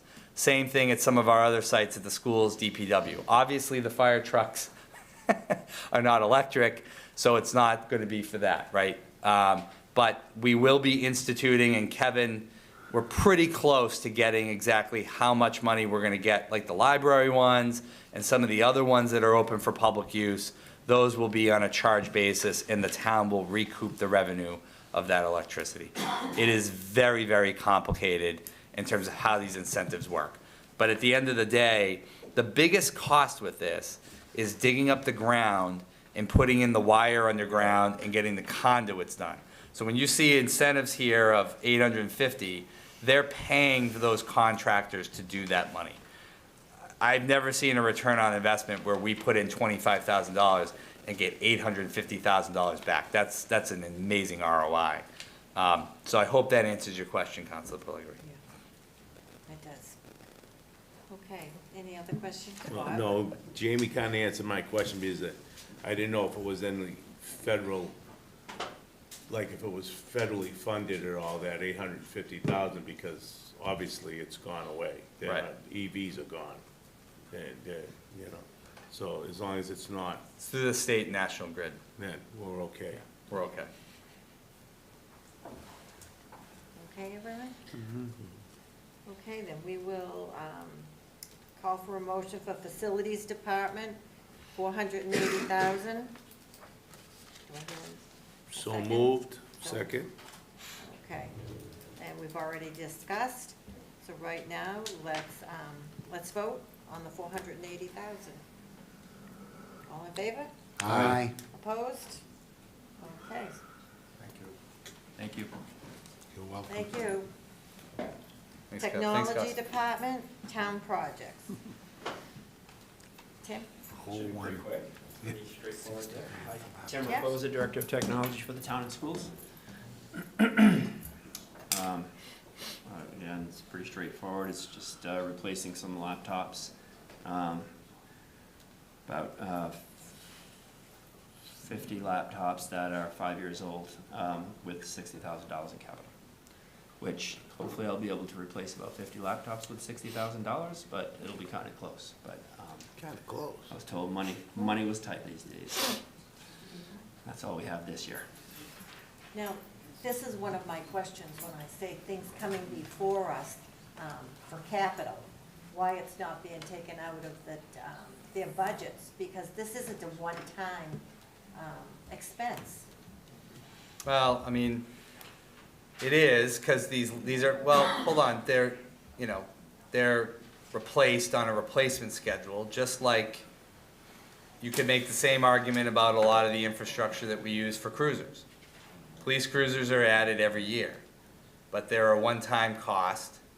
And if we add in laptops, police cruisers, turnout gear, vests, actually his budget could have a lot of stuff added into it. You add all that up, you're into the millions of dollars in the operating budget, and as we know, Council Pellegrini, there is no money in the operating budget to fund all these things. I don't know if that really answers the question, but, okay, anyone? Well, I just think it's kind of, I mean, 50 laptops for $60,000. That's, Over $1,000 a piece. it's over They a are grand a over a grand a piece. piece. Yep, and with 30% tariffs that we'll probably get, there'll probably be more. Well, what about the ones that are only 5 years old? Like mine's 15 years old, I still use it. Our staff I mean, I will just, I don't think we should give it to them. our, Let them use the 5-year-old. our staff, our staff use those laptops probably 12 hours a day. 5-6 days a week. I'm just saying they beat them into the ground pretty quick.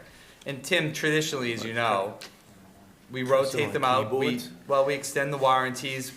Like a couple of years, we'll extend the warranties. He'll go get a 25 grand to extend warranties on another better laptops. Unfortunately, whether we like it or not, every one of us is glued to this damn thing all day long, 7 days a week. We beat the living snot out of them. It's just the way it is. It's a different world. Some jobs don't require laptops at all. My dad is just like you. He could have the same laptop for 15 years because he uses it for 20 minutes a day. Maybe my dad probably uses it once a week. So it's like a car. If you drive it 100 miles every day, but for somebody that drives a car once a week and they work from home, the car doesn't really need to be maintained as much. So it's just the way capital infrastructure works, just like any of the vehicles, any of the fleet, buildings. If you use them all day, you gotta repair them. If you don't use the building very much, less repairs. I know you understand that really well with fleet. Yeah. If you snowplow trucks, you gotta do them pretty often because you beat the heck out of them. Yeah. Pickup trucks, you use it every day, all day. That's a lot more than pressing on a freaking keyboard. Well, that's just, but Jesus Christ. every municipal and school employee, almost at this point. And a part of it also has to do with Windows 11. Windows 10 will no longer be supported after, I believe it's sometime late August or October of this year. After that, no more security updates. So these devices aren't capable of running Windows 11. So they have to be upgraded. And there are a lot more that have to be upgraded as well. And the money was not granted for those, but they need to be upgraded. Right now, every laptop that can be upgraded to Windows 11, we are now upgrading them. And we're going to get to a point where there are going to be some that we're going to say, hey, these laptops need to be upgraded. Unfortunately, the money wasn't there for this round of capital, but I actually need about 150,000, about 60. So. At least we didn't ask for 150. So this is 50? I did. I'm looking at him. Excuse me? 50 computers you will be changing. Yes. And are those here in this building? In various buildings, but the town employee laptops, yeah, laptops are in multiple buildings, yeah. Multi-buildings. Yes. And later in the police capital, you're gonna see some technology requests as well, but because they have more specialized stuff, so when I buy these laptops, I'm buying them all the same because I'm getting quantities of scale, good, better pricing. The ones at the police station are different. They don't just have the regular device, their desktops, but they don't, so that's why that's separate in separate in their capital request. This has nothing to do with the ones the students get. No, those are Chromebooks. Those aren't even Chromebooks, laptops. right. These are Windows laptops. Okay. Okay. Ted? Thank you, Madam Chair, and through you. We didn't vote yet on all of that great stuff on page 2. So what I hear you saying, and correct me if I'm wrong, but if you're requesting more money and you weren't able to get it, but there's security concerns, like legit security concerns with half of the amount of town laptops not being able to update with Windows 11. It's actually town and school. Well, when I say town, I mean, the whole big picture. Well, that worries me on multiple levels because of such a heightened amount of fraud and security concerns going on throughout the country, but we're seeing it. So to me, Madam Chair, I would recommend maybe that we revisit this one, and maybe we have to make a determination from some of the money that we haven't voted on yet, but I think we'd be doing a disservice and possible gigantic security risk if we don't update our computers this year as needed for our staff. I don't know. I don't know if everyone agrees with me, but I worry about if we've got town or school employees using computers that all of a sudden won't be protected, if that leaves our enterprise vulnerable. Okay. Brian? You make some great points on Council Legger, but I think at this point, that is the top amount of money that I'm willing to give to these laptops right now. So Okay. that would be my vote, to keep it at the 60. And I don't know if Councilor DeLuca might even No, I want it agree with less. you. I agree, no, I agree with you. If that's what you think you can get away with, then let's do that. Well, it's not about getting away with it. I did make the request, but the money's just not there. So, and that's what I was, Right, it's not we're short on money this year. Right? There's a lot of requests, If this and I understand wasn't- that, so. If this wasn't approved, we would go another year with these computers, 5 years old. 6 years old, some of them. I have 32 on the school side that were purchased in 2019 that are already 6 years old. I'm less concerned with the laptop themselves than I am with the Microsoft licensing that he mentioned. But that, Well, you said we wouldn't be able to put Microsoft, the new 11. program, Yeah, we cannot 11. put Windows 11 on on some of any these. of these. 72 at the school and 47 at the town. So, Okay. Okay. exact numbers. Anyone else have something to say? No? Okay, then let's, Technology Department, $60,000. All those in favor? Aye. Opposed? Okay. Jamie, can we just make a note on that, though, to revisit that at, during operating discussions, to just as a concern? I will, and just as an anecdote, if you didn't get to watch the Finance Committee meeting, they raised some similar issues. And Tim will be making a comprehensive presentation on technology capital at some point, probably in April, during one of the budget hearings. They asked for a comprehensive presentation on what his future needs are. Not just the stabilization fund, which we really should do, but we're nowhere near gonna do it, because you're just gonna spend it. But, well, that's why it's never happened, right? Because you always have needs. But looking at totality, we feel, and I think the staff does, and I think the superintendent does too, what are those needs? I think Councilor Pellegrini has raised this before. Operating budget versus capital budget. Chromebooks for students versus teachers versus administrators versus town personnel. Then you have specialized gear for police and fire and DPW, plus other departments. You've got touch view screens. We're turning into a world filled with technology, and I think they accurately asked for an omnibus presentation. So that's something that I know Tim's going to be working on in the next couple of months too, and we'll certainly inform the council of that. Yeah, there's a lot of stuff. And all the stuff behind the scenes that you don't see in front of people. Wi-Fi points. closets, stuff in and the closets. and, Yeah, the really expensive stuff. Duly noted, Councilor. Okay, thank you. Thank you.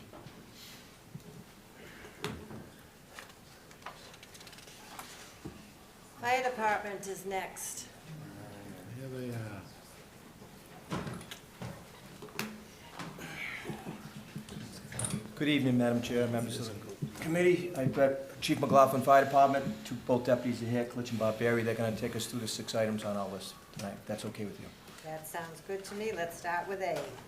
Okay, Radio, repeaters, comparators. All right, so this is replacing some of our radio equipment. So as you know, we use radios out in the fields. So this specific equipment that we have to replace is actually over 20 years old. It's the main frame, main body of our radio frequency. So we have our main repeater up on Fort Hill. So that repeater, it's a Quantar repeater. It's no longer supported by Motorola, as we found out the hard way. Can't get parts for it anymore. So So that would be getting replaced, as well as a similar repeater that's actually at the Keller Sullivan School that's being used as a receiver right now. That would get replaced. And also the comparator, which is kind of the main computer function that connects those two repeaters at our fire station. Okay, A quick question yes, go right ahead, Brian. through you, Madam Chair. Hi, guys. This just made me think, when we get these, are there any dead zones still, like in the north side of town? or- Yeah, so we did have a Motorola engineer do a study back in 2019 for, it was both police and fire. We evaluated everything, and part of a 2020 project with facilities is we moved a lot of these sites off of private, that were actually on private I lots remember and that, stuff. yeah. So we moved it all onto town facilities, all right, so we have some on water towers at the schools, and also at the Franklin TV site on Fort Hill. So that was kind of that big project back then.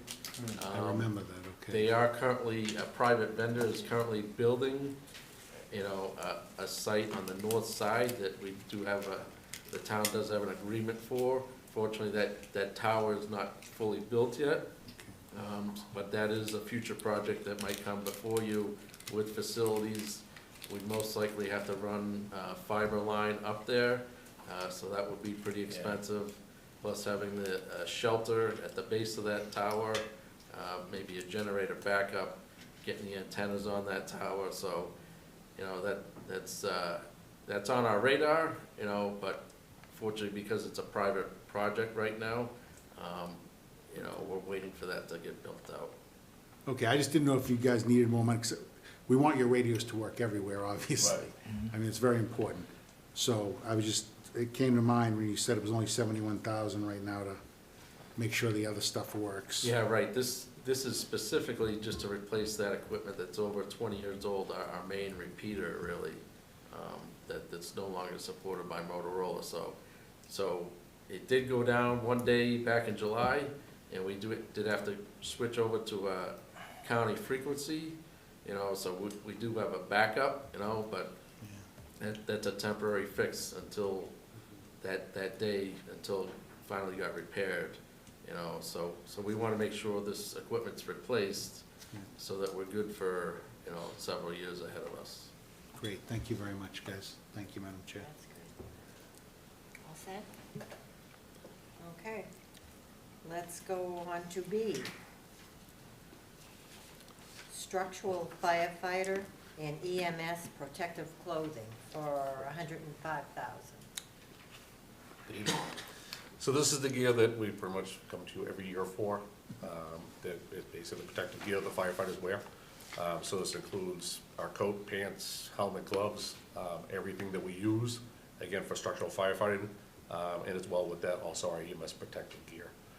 Just as far as basically, the EMS gear is reflective, so if we're working on a roadway, a little bit of safety there, someone gets struck by a vehicle. It also has a liner in it that basically keeps any bloodborne pathogens from getting through that material and causing harm to one of our firefighter paramedics.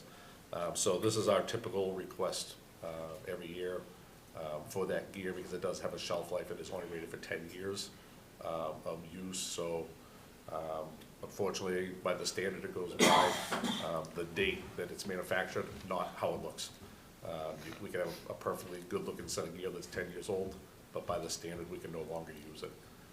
So this works out, this would be 14 sets of gear, and it's about $7,500 per firefighter, which gives us that total of $104,860. 14 sets a year. 14 sets, You're yeah. doing, yes, it isn't everyone, okay. Correct, yeah. Okay, any questions? Bob? Just one, I actually just didn't realize that it has a 10-year lifespan. I thought it was shorter than that, to be honest with you. But, Thankfully, it's 10.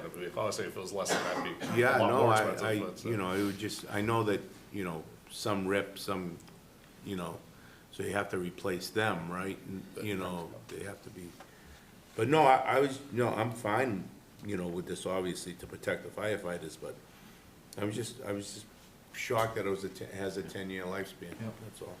Also, there are times, as you said, like, if it gets severely damaged, Right. it could go out of use quicker. Right. Thankfully, we're able to. And you to figure, keep them on. figure that in kind of in the. Yeah, we're in able like to, a- we actually have a washer, dryer in each station, so we're actually able to. And there's to special clean it. washer and dryers, Correct. right? You Yep. have to have a special washer and dryers for those. So it allows us to actually get the maximum life out of it because we can keep it clean and rotated. Right. So each firefighter actually has 2 sets. Okay. Okay, thank you. Ted? Thank you, Madam Chair, and I first want to say I support giving our public safety officials everything that you guys need, both the fire department and the police department requests. I say this every time we sit down and talk capital, that I just truly think in my heart that these requests shouldn't have to be here at this meeting. These things should be able to be in your operating budget. They're things you guys need. We just aren't able to do that for you.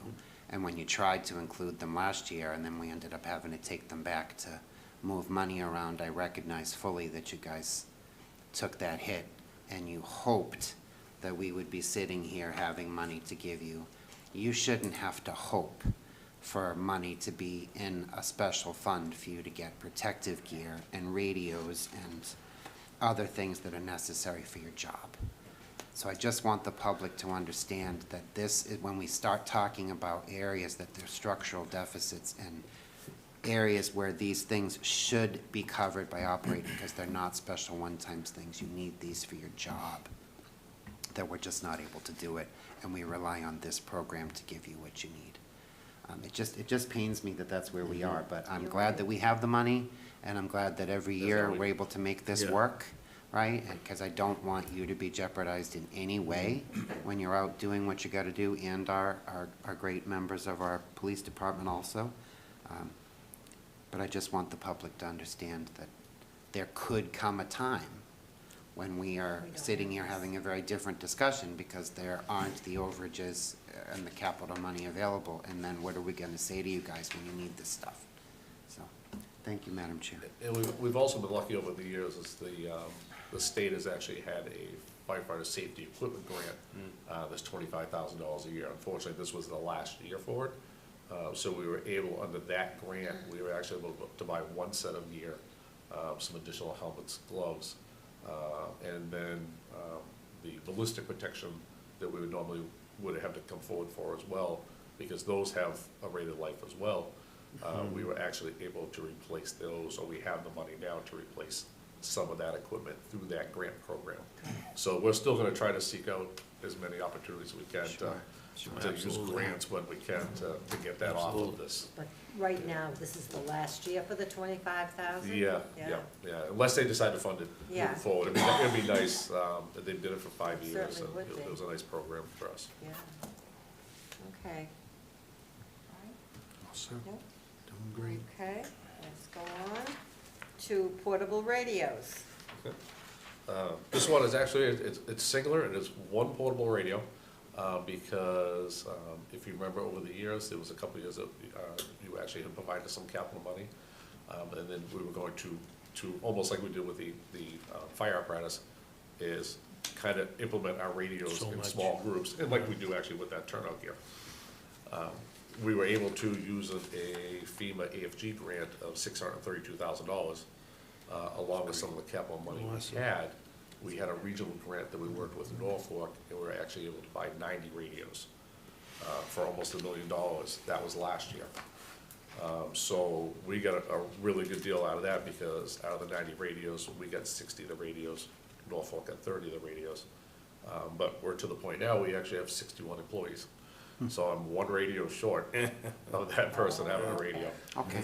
So that, unfortunately, you look at that dollar amount, you think that is a crazy amount for 1 portable radio, but for the radios now, for the ruggedized radio that basically are operating on all the frequencies that we would need to operate on, that is the going rate for 1 radio. So they'll hopefully, barring any damage to them, they have, potentially a 10-year lifespan. So hopefully, we're not back here anytime soon looking to get replacements for any of those grant-funded radios. We did try to go to Norfolk to get one back, but the chief's a big guy that played in the NFL. It wasn't a fair fight, so we tried that route first, still we didn't have to do this. That's right. That's good, that's good. Okay. Let's see, D, incident support rehab unit, 105,000. All right, so we currently have a 1999 GMC bus. It's a small bus. We use it a lot to travel to training. You know, we'll put our personnel in there. We have, like we said, 14 personnel a shift, so if we go do burn somewhere, you know, we have to travel to a burn tower or a different facility for training, various trainings. We need to be able to transport the personnel and carry gear with that truck. We also use that on incidents, you know, we've had that cold weather snap recently. You know, it has heat, so we'd be able to get our personnel in there, or even victims or citizens could stay warm in there during an incident. Likewise, in the summertime, or it's really hot, you'd have air conditioning. So, you know, we use the bus. This would be replacing that old GMC. That's a diesel with a cleaner gas engine vehicle as well. And that's about it. Good. Questions? No? No? Okay. E, automated external defibrillators, 27,000. That would be a replacement for 10 of the units that we have. Right now, we actually have not bought any of the AEDs for 10 years. They actually have an 8-year lifespan. So we've gotten about as much use out of them as we can. Thankfully, not a lot of use, but they're, again, service life. They've outlived, and much like Joe had talked about the radios, they start getting to the point where they don't make parts for them anymore. They don't support the software, so again, this will be a replacement of 10 of those units. Now, do all the vehicles have a defibrillator? That's correct. All vehicles? Yeah, all fire department vehicles have. Not just the trucks, the cars too? Yeah. Okay, I didn't realize that. Hey, I'm happy, I'm getting older. There's no guarantee they're saving it. Yeah. Thankfully, again, this is one of those items that over the years have gotten cheaper. You know, if you think about $26,000 for 10 AEDs. Yeah. You know, not many years ago, $26,000 would have bought you, you know, 1, maybe 2 AEDs. So it's one of those technologies that's, you know, the prices have definitely come down as the technology has improved. They're cheaper than your radios. They got a lot of areas. Yeah, it's amazing. Okay, let's go to F. Polaris UTV with firefighting skid unit, 52,000. So right now, as we have in the description, we have a Kubota UTV, which was bought about 10 years ago using funds from DEM, Department of Environmental Management. They had a grant program. They were basically getting UTVs out into public safety agencies. So what it allows us to do, it's a 4-wheel drive, smaller not 4-door, but a 2-door vehicle that allows us to go off-road. The current one we have that was funded through that grant has an EMS unit in the back where we can have a patient on it. We can actually have an attendant ride with them. It's been used many, many times, State Forest. They've used it down at the dog park and the disc golf area, bringing people out of there. So we've had that one, and one thing we found now is with the brush fires that we had back in the fall, we had that large 12-acre brush fire that was up in the Bed Street, Black Street area. And along with other calls we've had for fire calls that have been very close to homes, is the 2 current brush trucks we have are basically a pickup truck-based vehicle. So you can't get them into a lot of areas. If we had to take them into like the State Forest, they're not gonna make it. They're not gonna make it to the trails because they're just too wide. So looking at what we have now, the age of those brush trucks are getting to, they're both 21 years old now. We've actually, over the years, let some of the vehicles go back to government surplus where a lot of our brush trucks came from. 25 years ago, we actually had 5 brush trucks. They said we just run the 2 now because there are a lot less brush fires. Basically, the long story short is by having this smaller vehicle, we can get behind homes, we can get into areas quickly, and get these fires where they're starting. Try to get them in the, in the woods so that they're not coming up the hill and encroaching upon people's yards, people's homes. Again, it's just basically a smaller vehicle, more maneuverable vehicle. With that, it's a lot less expensive than what would be, if we had to replace one of those brush vehicles now, with a pickup, you're probably looking close to about $125,000, $150,000. So we were trying to do this as a way to, again, get a quicker access to some small, brush fires. If you think about, again, like the Delcott property, there's areas that we just can't get those trucks into. Makes sense. So we're adding a vehicle here, we're not replacing it. Yeah, that's what it's. Correct, yeah, it would be added. And this one actually also has EMS transport capability, so we'd actually have 2, so, if we had 2 No, people I injured in just- the woods, yeah, just- we could actually, we would have to bring one person out and then go back in. No. You can deploy them both at the same time. This has got a pump with water, the other one Yeah. doesn't. I was gonna say. This has once got you pump, get in this there, is what are going you in to gonna put be the able to fire do out, if that's the there's no difference, water? the other one, this has got a pump, the other one is just a flat scoop. Okay, So that's the difference with this. okay, I like it.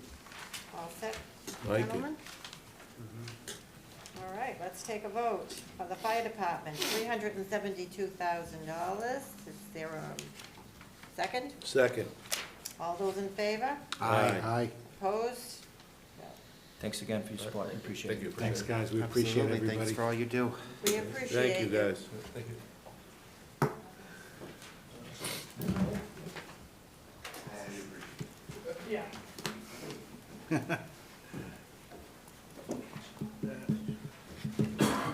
Everybody loves a firefighter. Get that right. Oh, we love you. Good, thank you, I appreciate that, Jim. Okay, let's see here. Police department, $454,500. First thing down here is police vehicles for $393,000. Yes, Madam Chairman, through you, we have 5 of our police vehicles, 3 marked and 2 unmarked, that we're looking to basically switch over to newer models. Replace. Replace, yes, replace. Based on the age, mileage, and the projected future maintenance costs that would be associated with keeping these older vehicles still in the fleet. Okay. Questions, gentlemen? So, 5 cruises? 5. 5. What year, I mean, how old are these? Just roughly, I don't. Yeah, I got the, Yeah, in the back here. Yeah, I just didn't, I can't find it. 15, I thought, 2015, I think. Yeah, It's time. The vehicles that are being replaced Yeah, are, 16. they range from 2015 up to 2018. up to 18. Yep. Okay, I knew there was a 15 in there. So, yeah, that was one of the unmarked. They last longer.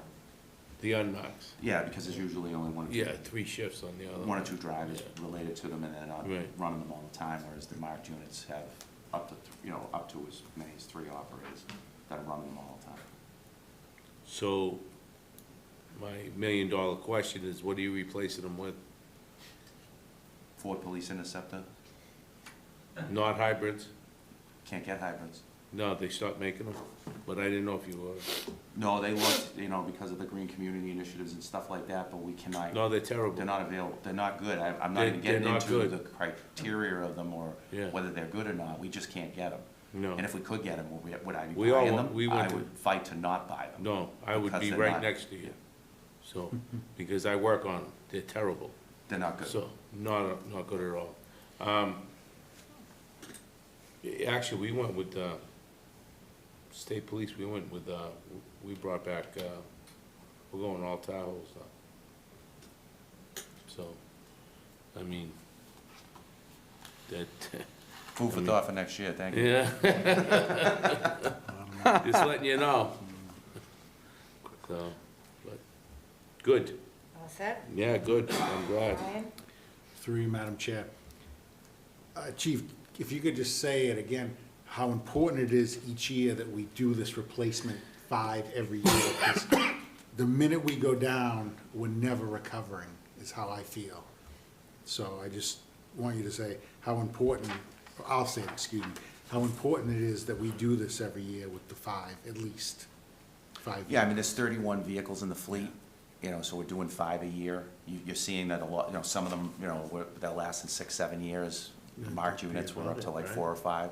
Yeah. Because of the way we do the cruiser program that we have, so that they're not running all the time. They're basically, there's a certain number of officers, usually 2 to 3, that are assigned to that vehicle. So there's some downtime with it. You know, when I first started, we were running vehicles 24 hours a day, 7 days a week, and they were functionally dead after 2 years. They'd have almost 100,000 miles on them after 2 years. No, we definitely need to do this. I mean, this is the officers, the 34 officers in patrol, the marked units, that's their office. They spend very limited time at the police station. They're out in the community, in their sector, you know, taking care of calls for service and traffic-related enforcement in that particular sector. So this is their office. And, you know, we want to make sure that when they need to get from A to B, that they can successfully do that and do it safely. So that, you know, because if we don't show up, we can't do our job. Well, that's the other, I mean, Jay and his guys do a great job keeping them up. Yep. But Phenomenal. it seems like as soon, that 100,000 mile mark, I don't know, Bobby could probably speak to that. Seems like everything starts to go wrong. Well, you get engine hours, you gotta add your engine Yeah. hours in there, that's what the killer is. Yeah, 25% or more. Yeah. Basically for the idle time, you know, so that when they're sitting there waiting for somebody to come speeding by, doing That traffic. 100,000 would be close to 300,000 if you really added, if you did the Thank you, figure. yeah. So, 40%. yeah, 40% or whatever. Thank you, Madam Chair. Okay. Ted, you're all set? All set. Okay, B, electronic control weapons, tasers, 31,000. So Axon is the name of the company that actually makes what people refer to as tasers. Axon, in their infinite wisdom, decided that they were going to discontinue the Taser X2, and they're now going with their new platform with this Taser 10. So when they discontinue it, it essentially means that they're not going to service them if something happens with them. You know, if they break down, they're not making they won't make cartridges any longer for the X2. So we basically are being held hostage, and we have to upgrade it. There's a lot of advantages to the 10 too. I'm not saying that, but it's more expensive. So we're in the last year of paying off our 5-year lease. It's what they call a TAP program for the X2, and now we're going to be moving. This will be the first year of a 5-year program for the Taser 10. So we'll replace all the tasers that we currently have with brand new ones, and then, you know, they're warranted for the 5 years. Interesting. Okay, any questions? You don't have to retrain anybody like, you Oh, don't have, there's a lot of training with this, yes. is there, so they actually have to get shot again? No, we won't shoot them, no. Shoot, Once- that's too bad. Once you've ridden the lightning, Yeah. it's the same ride every time, so they don't need to redo that. But, no, there's more training, because instead of the pull of a trigger right now on an X2, Yeah. is you have the 2 probes come out simultaneously. With the X10, there's now 10 probes, and it's Oof. for each shot for each pull of the trigger, Yeah. there is 1 probe comes out. So it makes it, so right now you have a laser that's like a dual laser. Right. So that you gotta cut the belt line, you're trying to get it on both, like, you know, the abdomen and the top of their thigh. So when you cut the belt line, that's what will get full lockup, you Yeah. know, muscular lockup. Now it would be bang, you know, you hit once and then you would do it the second time. So it makes it a little easier for the targeting. But for the last 5 years, they've known if they pull the trigger once, they're getting 2 probes. And you need at least 2 probes to be able to, you know, cut the belt line and get that full lockup. So it's gonna be a lot of training so that they boy, get oh to, boy. so now that they'll know that when they end up doing it, it's not just one, they're gonna have to pull the trigger 2 times, no less. And of course, if you miss with one of the probes, now you have a 3rd and a 4th and a 5th. Oh, that's Whereas the good. X2, you pull it once, 2 come out, and then if you pull it again, there's 2 more coming out of the second, you know, cartridge. Yeah. Now you have 10 separate cartridges Oh. that would end up, you know, Oh. putting. Sounds better, yeah. It definitely has its advantages, but there is a training thing that will be covered, and we'll cover that through our regular training anyway that we already do for the good. taser as part of their Kelly time and stuff like that. Oh, good. Sounds great. All set? Okay, and, let's see, C, protective body armor, 20,000. Yes, ma'am. It's for 11 concealable soft body armor vests, the Kevlar. It's only warranted for 5 years, so 11 of our officers, they're coming up on the end of their 5th year for the protective body armor. And of course, we get a 50% reimbursement of that 20,000 from the state, and a 50%, the other 50% from the federal government. Between the two programs, so you're giving us $20,000, and the town's gonna get back $20,000. And that $20,000 that comes back to the town, Jamie, goes where? Probably becomes part of free cash. Part Go of ahead, the TJ, cash. say it. Go ahead, say it. Huh? Go ahead, say it. You're right. It becomes part of free cash. Yeah, no, yeah, it doesn't come back to us. I wish it did. But it goes It goes to help to pay for this. goes back into the funds, and To then go this. back. It's a circle. You Yeah. just, You got it. Okay. Next, we have D, technology, office equipment, 10,500. Yeah, we're looking to replace 2 desktop computers, 1 laptop, and 1 color printer at the station. And again, the reason we end up asking for this is, you know, Tim could have been told that he wasn't gonna get any money. And then if he didn't, that means that we weren't getting any technology either. And I can't afford to not be able to replace the equipment that needs to be replaced down at the station. So that's why we always do it. Of course, we work with them, and what we're buying is what they would recommend that we purchase. Can I ask a question, Madam Chair? Sure can. Through you to the chief. So are these, they're just 100% in support of giving you them, just questioning the price tag. Are they specialized computers for that kind of money? I mean, the price, I'd have to go look through I mean, 10,500 for 3 computers and a printer just seems high. That's all. 2 desktops, yeah.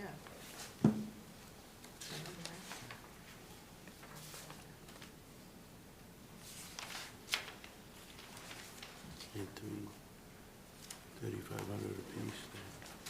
Oh, 2,500, yeah. I mean, it's all included in the, it's like $1,000 for the HP color LaserJet, the printer.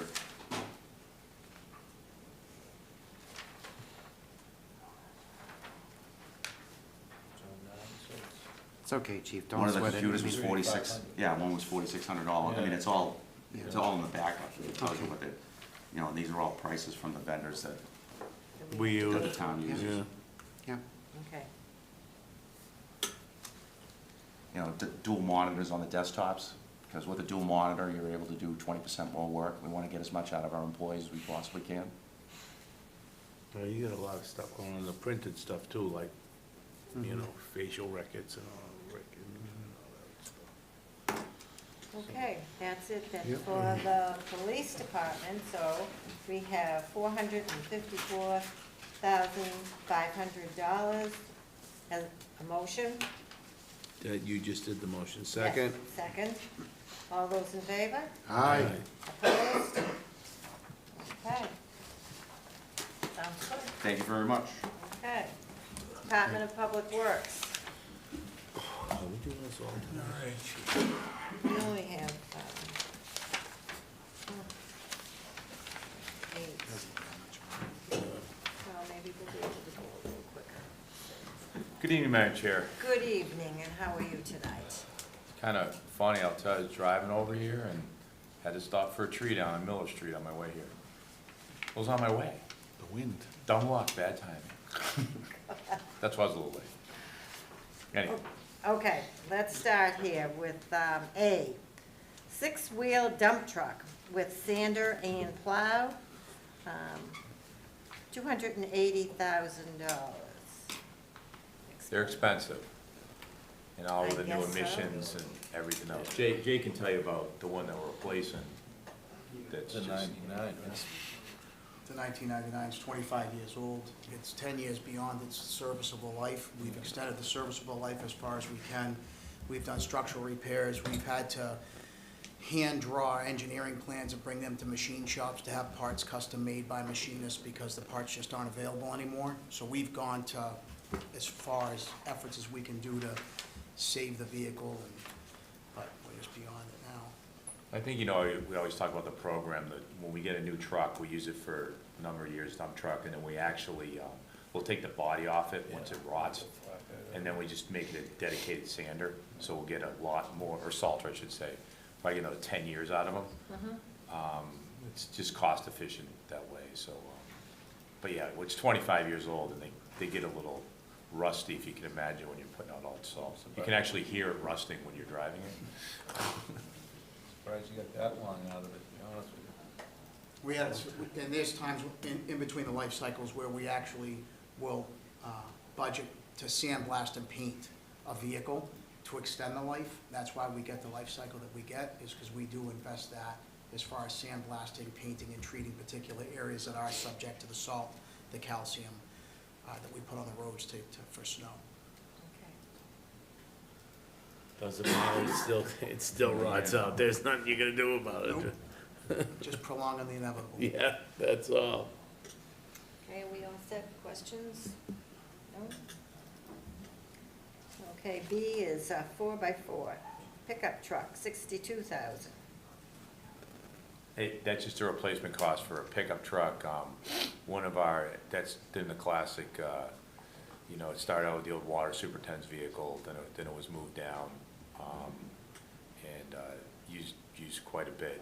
Actually, I drove for a while, and then it's just kind of, once it gets past its life cycle, I mean, it's was it 96, 97? I mean, 206. It's a 2000, 115,000 miles on it.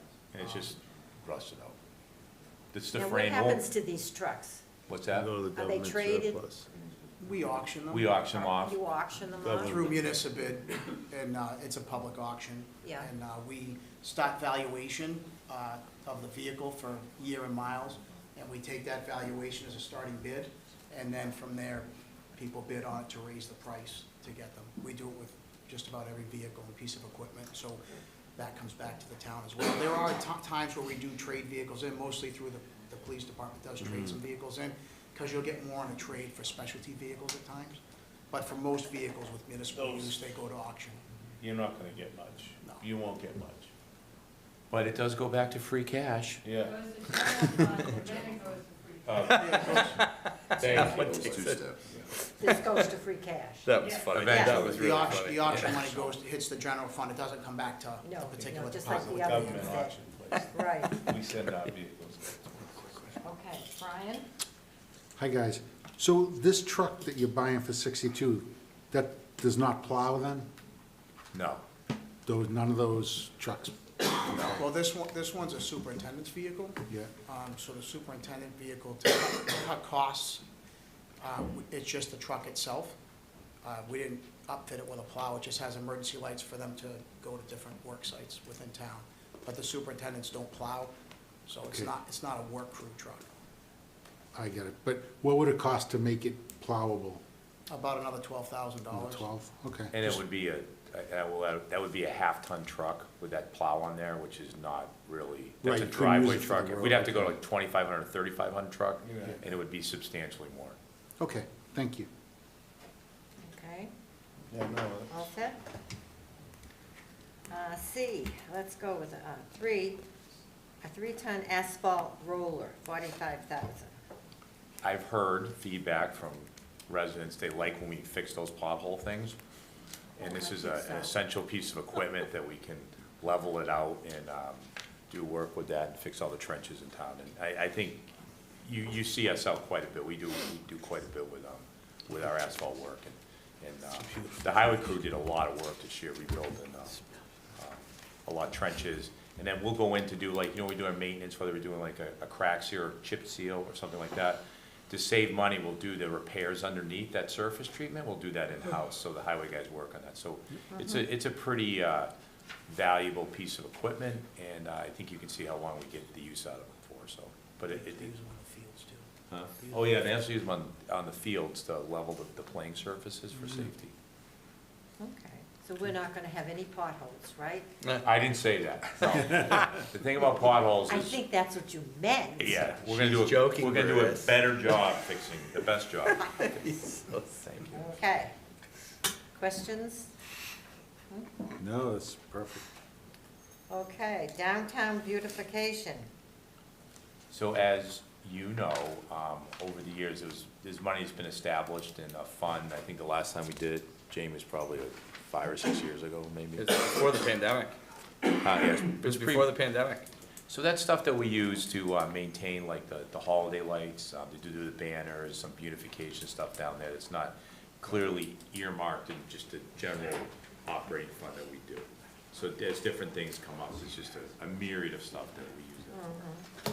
So, and we try to do it the most cost-effective way possible, so. But I think the results, the easiest thing is to talk about the downtown and the lights. I think it's just, people love it, and you know, Oh, it's beautiful. and we just kind of piecemeal as we go through, so. It's worked out pretty good. It's, My only suggestion, once again, is you've gotta get some lights on the bridge. It's a power issue. I had to get I was the first one to get the battery-operated irrigation system out there. You did get that? Yeah, remember I got yelled. Battery operated. Yeah, they're actually battery-operated check valves out there, because we don't have any power out there, Yeah. per se, on the bridge, on the outside. When we redid the downtown, there is lights on the inside, but we put them in for the holiday tree, Christmas tree. But there actually is no lights on the outside electric. Oh, what, you mean on the island? On the Yeah, island, we yeah. have power. It has it there, but not on the bridge. On the sides. And solar, what about that? Well, it's funny you say, I probably could look at solar, and then, because the solar LEDs are probably pretty good, so. Yeah. I'll take a look at that for lights next year. This might not be a bad idea. Might with be the a pretty solar. good idea. I agree. They've come so far. They have. Yeah. Okay, that's it for the DPW. Madam For, Chair. oh, I'm so sorry. No, that's okay. Again, I gotta be the bad guy in the room, right? So Brutus, Yes, sir. how many years does $50,000 That was my question. get us for holiday lights and downtown beautification? Because I know the plants and all that get done through separate private funding, so we're really talking about the lighting at the common and maybe replacing Christmas decorations, some or of is the this staff time? Like, No. this money has nothing to do with staff? No, This this is is all the stuff materials. itself that may need to be replaced, right? Correct. But how many years does $50,000 get us? It's hard to say. I was going on, well, we got 5, 6 years because of COVID, and different things come up, like Yeah. it could be the banners that come up, like on the light post, that we have to replace those at times. We've added, obviously, some lights out there. This doesn't include the hanging of the different lights. You know, we try to take that out of sometimes the tree fund, because we can prune and put lights up at the same time. So I intend to last a long time. I mean, probably 4 or 5 years. So we might get 5 years out of this money? I would say Approximately. that's a fair assumption, yes. And Because I think if you look at the common now, and I said you've all been here for a long time, it's really progressed is what we've done. It's not like I came in here and said, hey, we want $100,000, want to do it tomorrow. This has been a, 15, 20-year It was project. when I first got on the council, me and Bob Valley, actually, were on the common, that was 14 years ago. And we walked up there. You gotta say the famous quote. Yeah. I wanna see the comet from the moon, or whatever it was. Yeah. Remember that? Yeah. I forgot about that one, but yeah. But that's when we worked together, Brutus, we worked together, remember when we went up? Absolutely. And we walked, we talked about taking trees down up Yeah, there and remember? selective, and that was a big deal at the time, but, so we're kind of all past that. I think this stuff is more maintenance right now, opposed to buying additional things. It's just me, I think the common looks pretty good. I don't want to start, I don't want to start overdoing it. Does that make sense? The white lights looks good, but just the other day we were out snow plowing those, we call them the droopy lights. the Yeah. ones, we got a strand that's out up there, so, and they're not cheap. No, and I think They're that, beautiful. I think the public will appreciate that this is coming out of capital fund, which is basically like we're taking some excess money and putting it aside so that this doesn't have to hit operating. That's right. Because, let's just be honest, there was a little bit of flack and concern during last year's budget times when we started talking about prettiness of downtown and making grass and holiday decorations over, you know, kids getting music and art and theater and things in school, right? I mean, there was some general resentment towards some of those conversations. But I think if we're able to tell people, no, we're being very smart about this, we took some excess dollars and set it aside so that this would not be an issue to the operating budget for the next 5 years. I think that's the message. That's a very true And I statement. think it's very fiscally responsible of us to do that, so, thank you. Good. Bob, No, I'm good. all set? Okay, so that's all of it. A motion for the Department of Public Works, General Government, $437,000. Second? Second. All those in favor? Aye. Opposed? No. Solar Oh, lights. We have one more, but then they're back up in a second. Yeah, so let them. So they're just gonna sit there. All right, let's do that Jay's like, next, then. Let's do "Come on, man." water enterprise next. Right. Sure. So we got arts and culture. Arts and culture. Yeah, let's now. just get I the know, but I 10,000 thought out we of the put way. them off. How long is that gonna It's take? gonna take 2 It's minutes. just one item. They can wait. Yeah, Not going anywhere. it's Brutus. He's not He's going got back to nowhere to fix go. that Who's tree here right from arts now. and culture? Well, it's gonna speak to it, so. Through you, Madam Chair, really quickly, one of the things Evan did this year as our new budget director is he went around and got requests from every department. We've never done that before. And one of the requests that Amy will speak to quickly, out of all the other departments, other than the ones you see here traditionally, like these guys, Corey actually filled out her forms and asked for a little bit of money to get ready for some pretty big events that are coming up relative to the cultural website. So Amy, maybe you could go into a little bit more. Sure, so we put in a request, just like we did with our, last year with the school and town websites. We want to, basically the cultural website, redo it similar to what we just did with the town website. The town website was on a Drupal 10 platform, which is really an old and antiquated platform. And Civic Plus, who is our website company, is moving away from that and moving everyone, or trying to move everyone over to the new format that we just launched last week. So in order for us to do that with the cultural website, we need some capital money. And we couldn't do both at the same time. We knew we had to do both of them, but we couldn't do both at the same time just because we didn't have the staff bandwidth. Tim really couldn't help us because he was doing both the schools and ours within the same year. So we figured we would wait until this year and put forth the request for it in this year's budget. And really, we want to do it because it will highlight all of the events and activities that are going to be happening within the town, within the cultural district, around. We're doing some initiatives around Mass 250 now, because it's Massachusetts 250th anniversary. And then we'll have the Franklin 250th anniversary in 2 years, and next year we'll have the World Cup.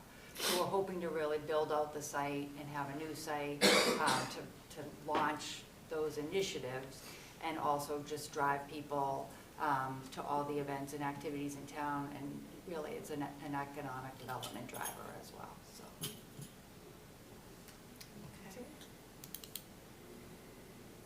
Thank you, Madam Chair, and thank you, Amy. Is it possible for franklinculture.org to have, it sounds like it's not possible for what you just wanted to be on the current website. So it really needs its own separate website instead of just sort of being a tab on the existing website? I think, well, I don't know how that first came to be. Jamie might be able to speak to that a little bit, but I think it was really for the cultural district.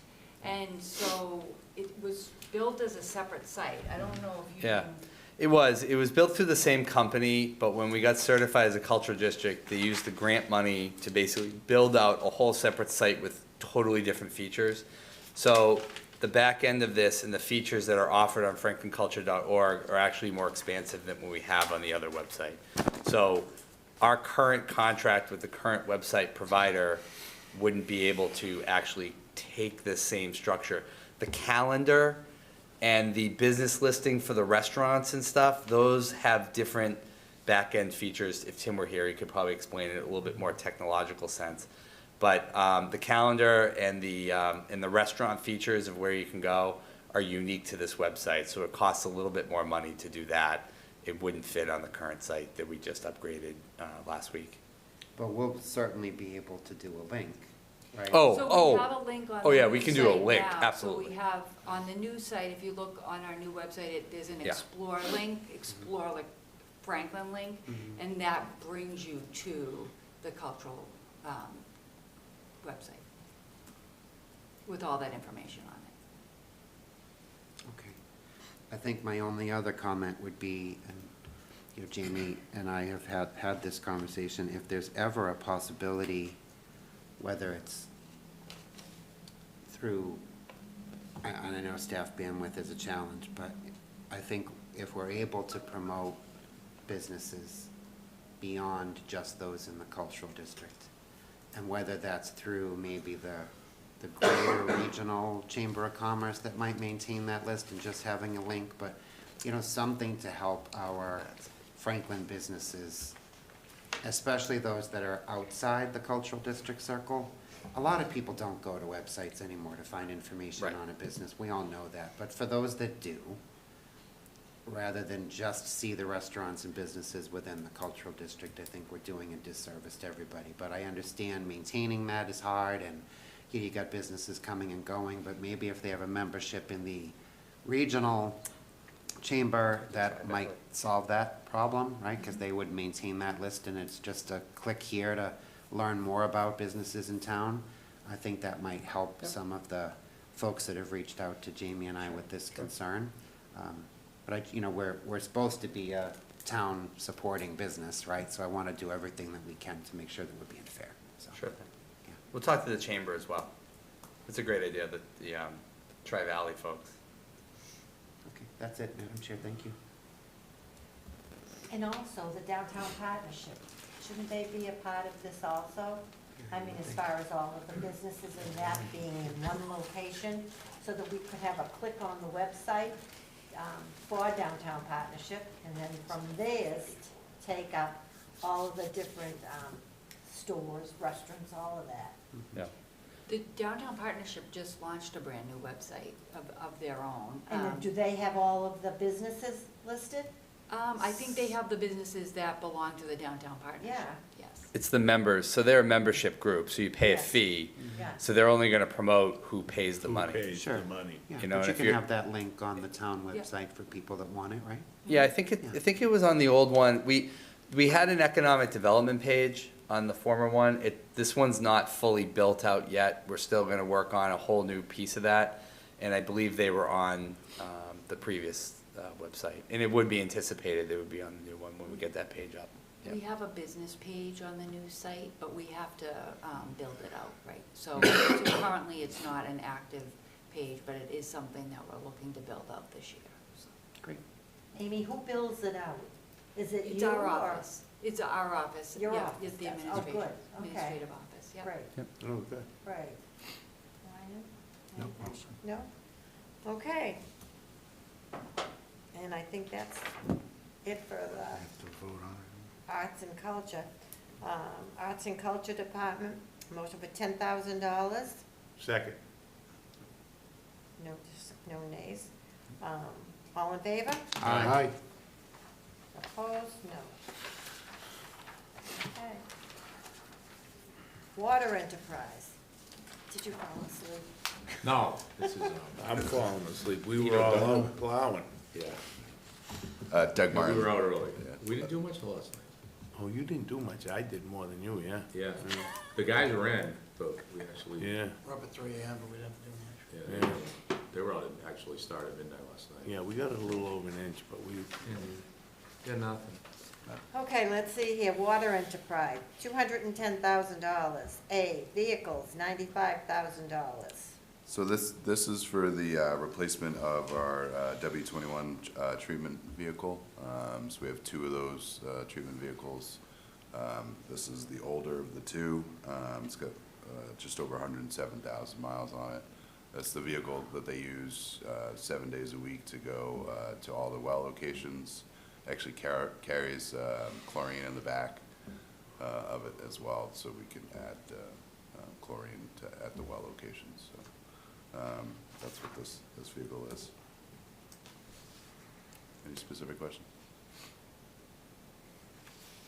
95,000, what kind of truck is this? Say it again? Chevy 2500. It's a 3/4-ton pickup Yeah. truck, but it has a plow, has a utility body on it. It has And a plow. it more custom, we've been doing, our builds for our trucks have been specific to the needs of the department and the job that it's gonna carry. So the previous truck that we had was a little bit maybe bigger than we needed. This is a more specified vehicle particular to the tasks at hand. Also can plow all the stations that they're servicing as well Yeah. with the treatment plant. So there's a plow, there's the truck, there's a utility body, there's lighting, there's toolboxes, so. The one we're replacing, did that have a plow on it Yes, ma'am. also? It did, Okay, yeah. Good. It was a dually vehicle, so a little bit wider. It's wider and harder to Four tires fit. in the back. Kinda was harder to fit in some of the areas to plow, and so it kinda made a little bit of a. Especially around the treatment plants and Yes, stuff like that. where you have Right. ballards and you Yeah. have, you know, Yeah. all sorts of tanks and stuff, so. Okay. B, meter replacement, 100,000. So historically, this is something you see out every year. We'll put a $50,000 request in there. So this year, a couple things that are warranting the increase. Obviously, we're going to continue to do that. Every 20 years, we go in and replace water meters. We're also going to add an additional collector out in the system. So right now, we have one collector out that gives us hourly readings, and that's located on the hillside water tanks. This new collector Oh, yeah. will be over on the Forge Hill tank. So it should actually give us more quality data, and hopefully we'll be able to get more residents that hourly data, which is, I don't know if you've all been on our Water Smart program. If you are one of the houses or residents that are benefiting from that collector that we have right now in Hillside, you go on that program, you can see hour by hour what you're using, and set up alerts. It makes the end user be more proactive and cognizant of, if they have a leak, or, if you're away and all of a sudden you're getting alerts that your water's, going through the meter, then, something's wrong. Instead of finding out during the bill. Yeah. Bill, you might have to wait till your quarterly bill comes out, and, people have to come back. And we used to get a lot of complaints about that, remember? Yeah, And that, the whole thing, it's a program that, Doug's overseeing now, but we started a long time ago. We replace a certain number of meters each year instead of doing it all at one time, because when we first got here, it was like, it was almost $1 million plus thing. So we have great crew right now that replace it and they go out. And then, you've heard me say it before, the meter's so important because that's, for lack of a better term, our cash register. Because when meters fail, I can tell you 95% of the time, they don't read high, they read low. Because the gears inside just don't collect all the water. It starts spinning slower, yeah. So, and for some reason, no one ever calls and says that my bill's low. It hasn't happened yet. I'm waiting. Surprising. Shocking. They always call when it's high. Yeah, a lot of communities, like Bruce was mentioning, they'll do, every 20 years, they'll put out a contract, right, and do all their meters. We are continually going out and hitting all those meters, so we're never gonna be at a point where we need to do the whole town. Okay. It's easier on the ratepayer too, Yeah, instead of like a lump sum. Logistics. You have, like, some communities have to bond it when they go out because it's that much money to do it, so. Okay, gentlemen, any questions? No. Town fuel system upgrade, 15,000. so, this was something, I think kind of got cut out of the general budget with all the other requests that came up. But I have it, you'll see it in water enterprise as well as sewer enterprise. Jay can speak to it more, but basically our current fuel management system is old and outdated, along with the pumps down there. So I think what we're gonna look to do is kind of a phase one, update the fuel management system, and then probably you'll see another request at some point for phase two to look at getting rid of those pumps right now. So you can speak to more about About the tanks, how are the tanks? The above-ground tanks. Oh, you got above compliance ground. is- yeah, I haven't been down there, so I Yeah, don't know. compliance inspections each Yeah. year are passing, we're still good with the above-ground tanks. This Yeah. is more the operating system. Yeah. It's an antiquated old system, we still have dial pumps that roll as you pump. Yeah. The parts for those are unavailable, so if one of our fuel pumps goes down, they have to physically take the pump, bring it to a facility, rebuild it, and then bring it back and put it back on the island. That would shut us down completely, whether it be gas or diesel.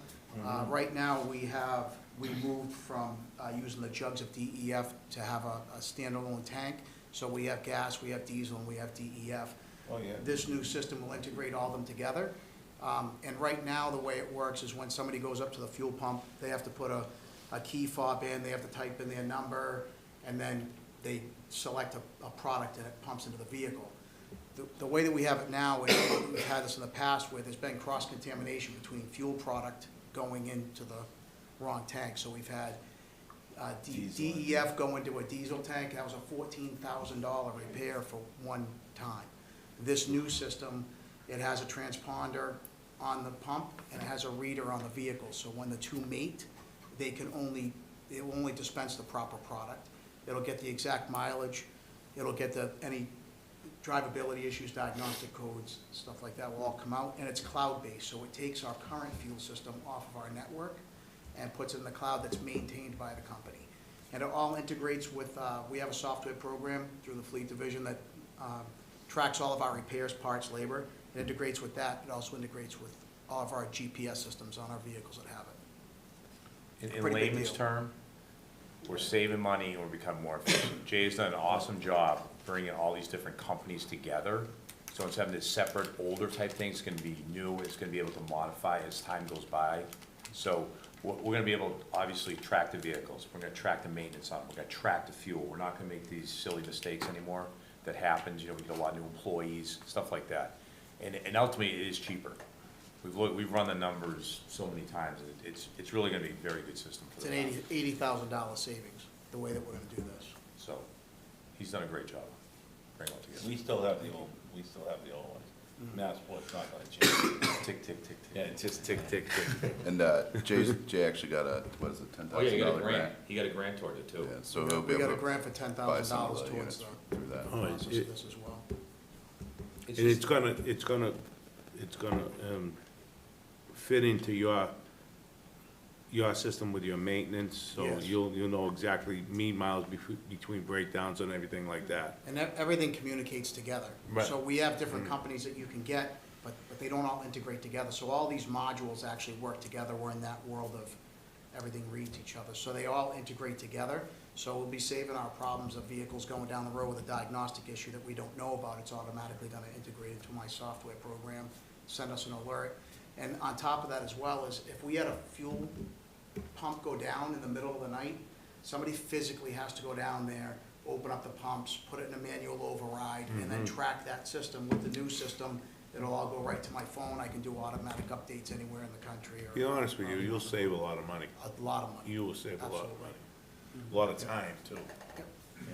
It's efficient too, we try to do, the town does it a whole, we try to always constantly doing stuff like that, but this is, why we get the grant, kind of being ahead of the curve, so.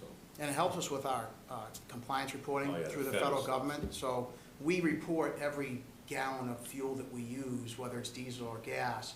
It gets reported, and it helps to show our reduction in our footprint through the communities when we're talking about getting rid of a vehicle that might be an 8-cylinder, going down to a 4-cylinder with a more economical engine. This will be proof in the pudding. It's digital, it goes direct, so it helps us with that as well. Good. Okay, we all set with questions? And just real quick too, before you vote, I just wanted to point out, I should have said it in the beginning, but the 1.5 million in retained earnings, that's what we leave in the water enterprise account. It's kind of our emergency savings account, so if something, happens and we need to access the money quickly, we'll have that there. So that's kind of a fiscal policy. That was my I question. think traditionally it was what, $1 million? Traditionally, it was $1 million. It's $1 million. We've kind of slowly Yeah. upped it, based on inflation. 1.5 is what it says. Well, it wants to be. Yeah. What's in there now? Well, what's in there now is, I don't know. It says we have a policy to maintain 1.5 million. Come on, you guys are up, you get Oh, to say something. I didn't even hear the, I think there's like 3 million in there right now. what, yeah. Yep. So after, or if these are accepted, water will have 730 remaining, and sewer will have 742. That's it, From this current year's But- remaining. But then, but. Oh, in total. In total, so $1.5 million plus 7. Right. Right. That- It's about so 2.3. We'll have You're right 2.3. around 3, yeah. Right. Yeah. Yep. And not only to Doug's point about emergencies, but, post-pandemic and with inflation, and now that we're finally done with ARPA money and CARES Act money and infrastructure money, we also, and we mean this sincerely, we had a presentation in February about DPW finance. We are very sensitive to the cost increases and the affordability of the community. I think that's something all of you will talk about as we go on. Like we, in the past, had kind of raised water rates, sewer rates here, there to do projects. We were in a good rhythm.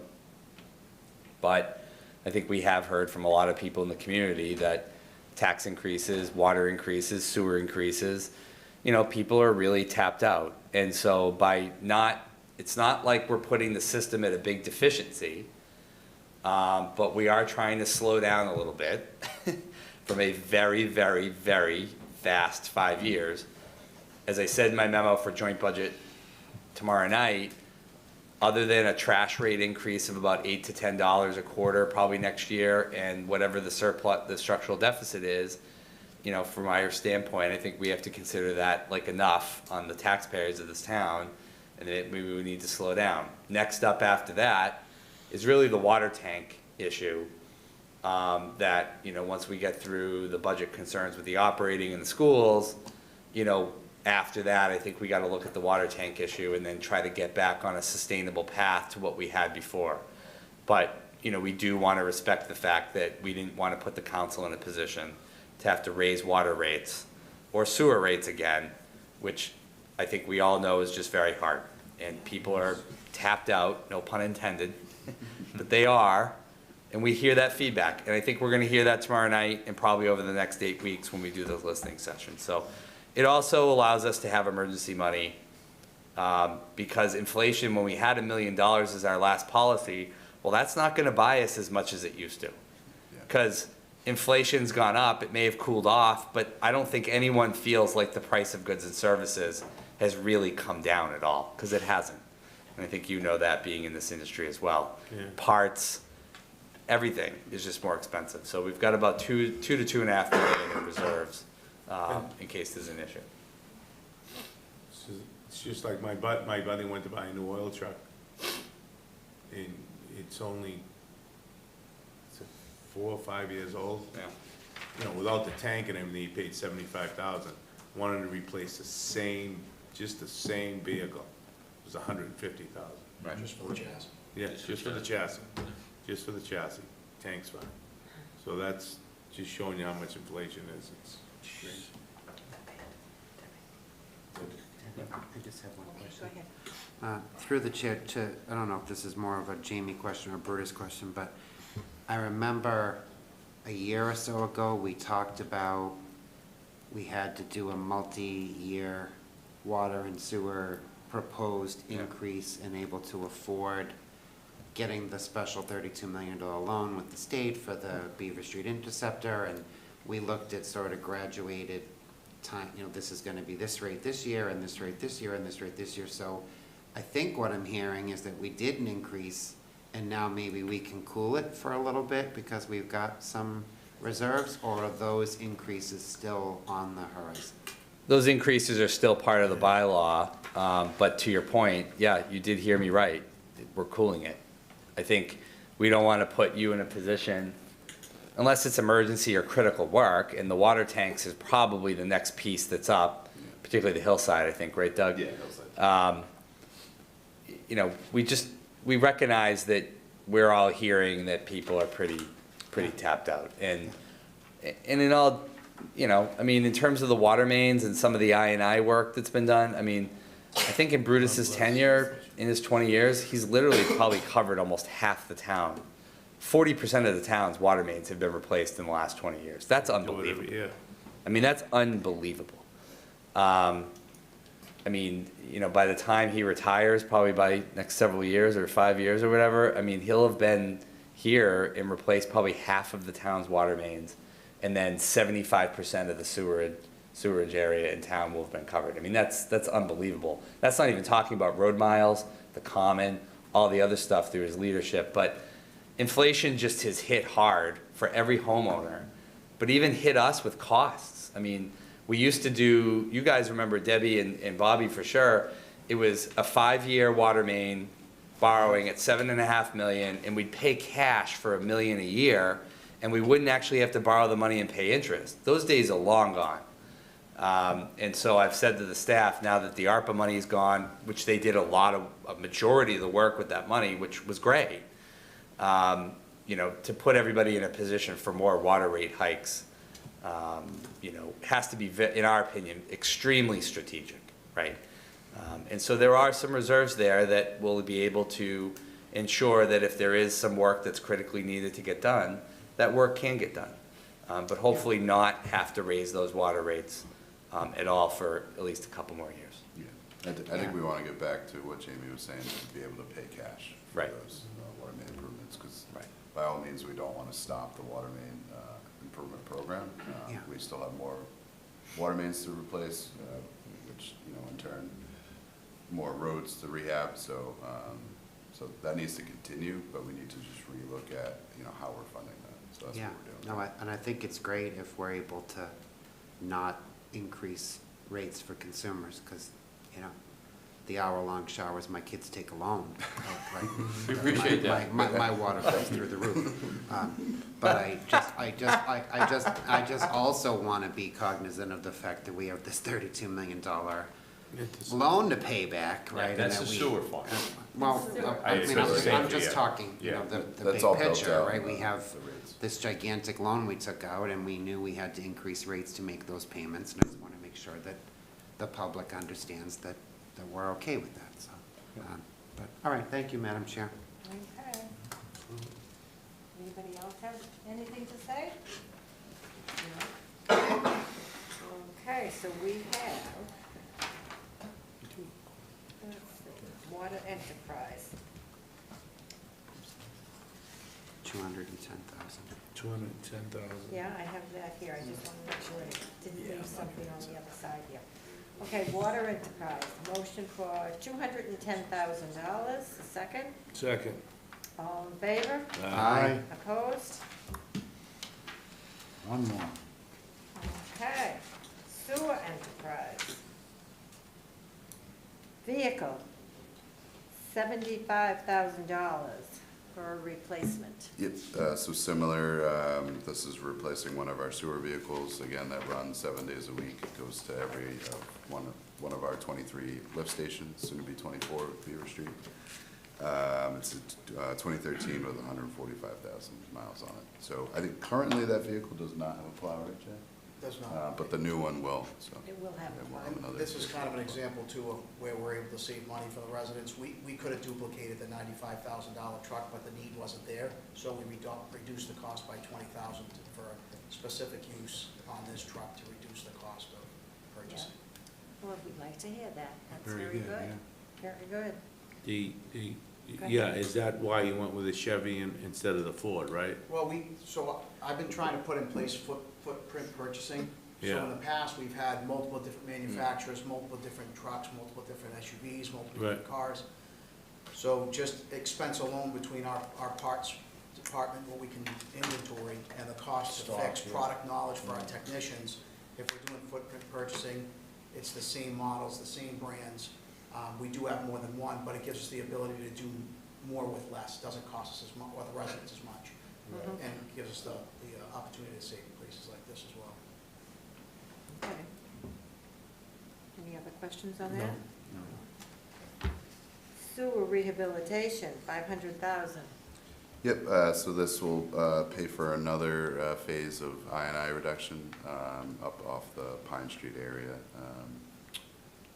That's kind of where we're working next. So right now, we're working on Pine Street. That's kind of our Phase 8 project. That's going to be starting back up again. And then this 500,000 will go towards another project up in that area. Okay. Replace control system, 250,000. Yeah, so this will kind of be a theme that you'll see every year over year for capital requests. Like I said, we have 23 sewer lift stations. A lot of them were built in the 80s. They have control systems that were from the 80s and 90s. It is time to start updating those old level systems, whatnot. So we're kind of systematically going through. We did an asset management, we got an asset management grant where we looked at and ranked each facility, each sewer lift station facility, and looked at its level of service and risk. You know, if it were to fail, what issues would we have? So we're just prioritizing those high risk stations first, and then we'll work down the list and get everything upgraded from pumps, motors, control systems, and whatnot. So that's what that's 250. Start funding that program.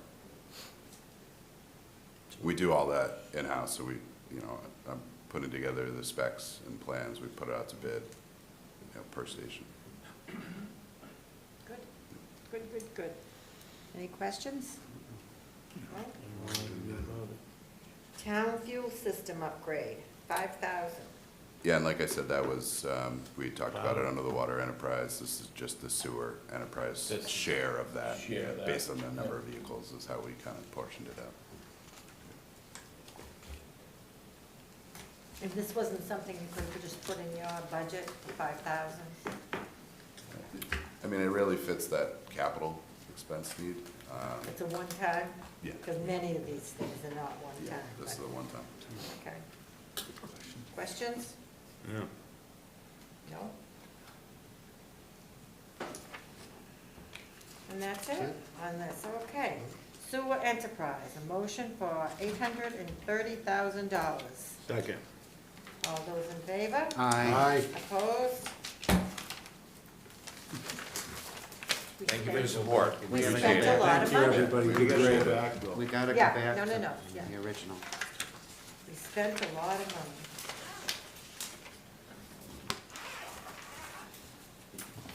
Back to page 2. Yeah, back here. So for the, let's see here. The first page here, when we had everything listed, the OPEB and the fire truck and all of that, we Yeah. didn't do a vote on that. No. No. So all those in favor of Well- Are we 200? talking each one, Madam Chair, or are we gonna just talk about the whole? I thought we were This is doing just the the whole thing. certified free cash, right? Yeah, No, like No. on town policy request, page 2, are we going through 1 through 6 like we did the other requests, or are we just well, I thought looking we at this mentioned as a each whole? of them here, but do you want to go through each one Well, of them now? we didn't really talk, I mean, we don't have to, I'm just saying, we didn't really talk about fire truck, recreation, fields, budget stabilization, property acquisition, like we haven't. No, no, touched no. on Twice any. today you said that. I thought we did, no, we Well, did. no, we mentioned it here. Oh, okay. That's like the And I'm okay if we don't. And we don't have departments either. Because there isn't a total amount of money here, is there? Well, yeah, the total amount is $2,998,500. No, that's, That's the amount that we're gonna have to pass. correct? No, No. no. Well, Like if we we, had if we this. just Now add they up this, if gave we us just add all- up this all of page, that. it's not, That's the balance that we have. That's what we have remained. Jamie, help us. So the 2.998 is the remaining amount after all of those Yeah, deductions. Right. things that. So if you do them one at a time, you could, or it's 1, 3, 1, 4, 5, 1, it's 1.5, You got the resolution document. Yeah, the resolution has. 1,503,850. There is a resolution document in the packet. I know. Wait a second, let me see what I got here.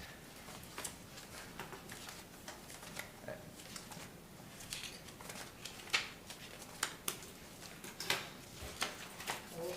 What did you say it was?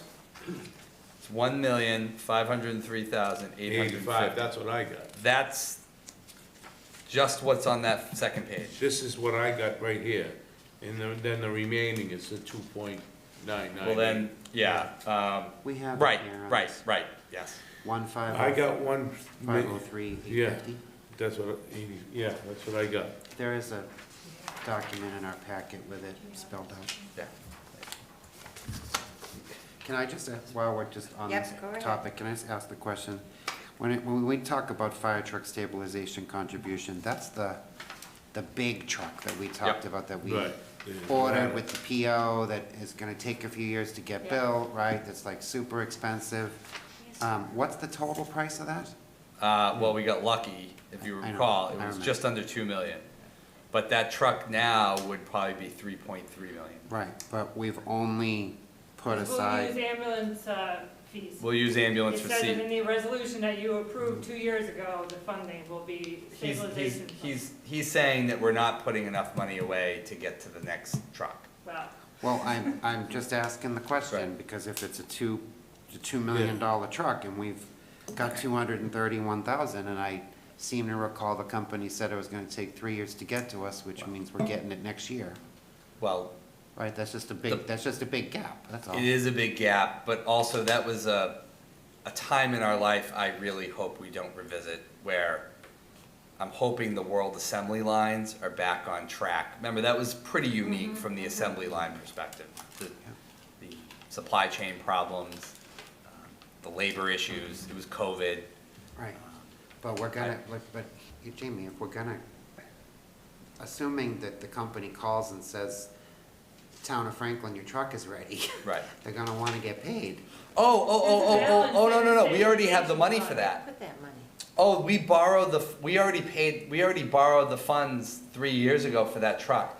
The truck is already paid for. The truck that's getting delivered this spring, Yeah, already paid for. This is for the truck after this one. it's a savings. This is for the truck Okay. in 10 or 50, if we Thank go you. back, yeah. that's where I was getting I- confused, It's a because. good question. It's a good and question. I knew we had this big truck coming, and we talked No. about the money, and I'm like, I'm well, already that's not paying. enough. Good, I get it. But, okay. Yep. This So is we're- for the so we're truck putting after- money aside for when we need the next one. You got We're it. trying to be smart about when the next This is, PO we is. started this a while. The kids may not know the piggy bank, but I know the four of you know the idea of the piggy Yeah, bank. and they're only getting more and more expensive, so it makes sense. Right, But, exactly. okay, Yep. I'm sorry, thank you. Nope, But that's a, uh, yep, get it. We attend a lot of meetings. We do it. Just needed to make sure we're on the same page. So are we going through each of these? We don't have to, Madam Chair, unless you want to. Well, I'm gonna just say it, and then you just don't do anything.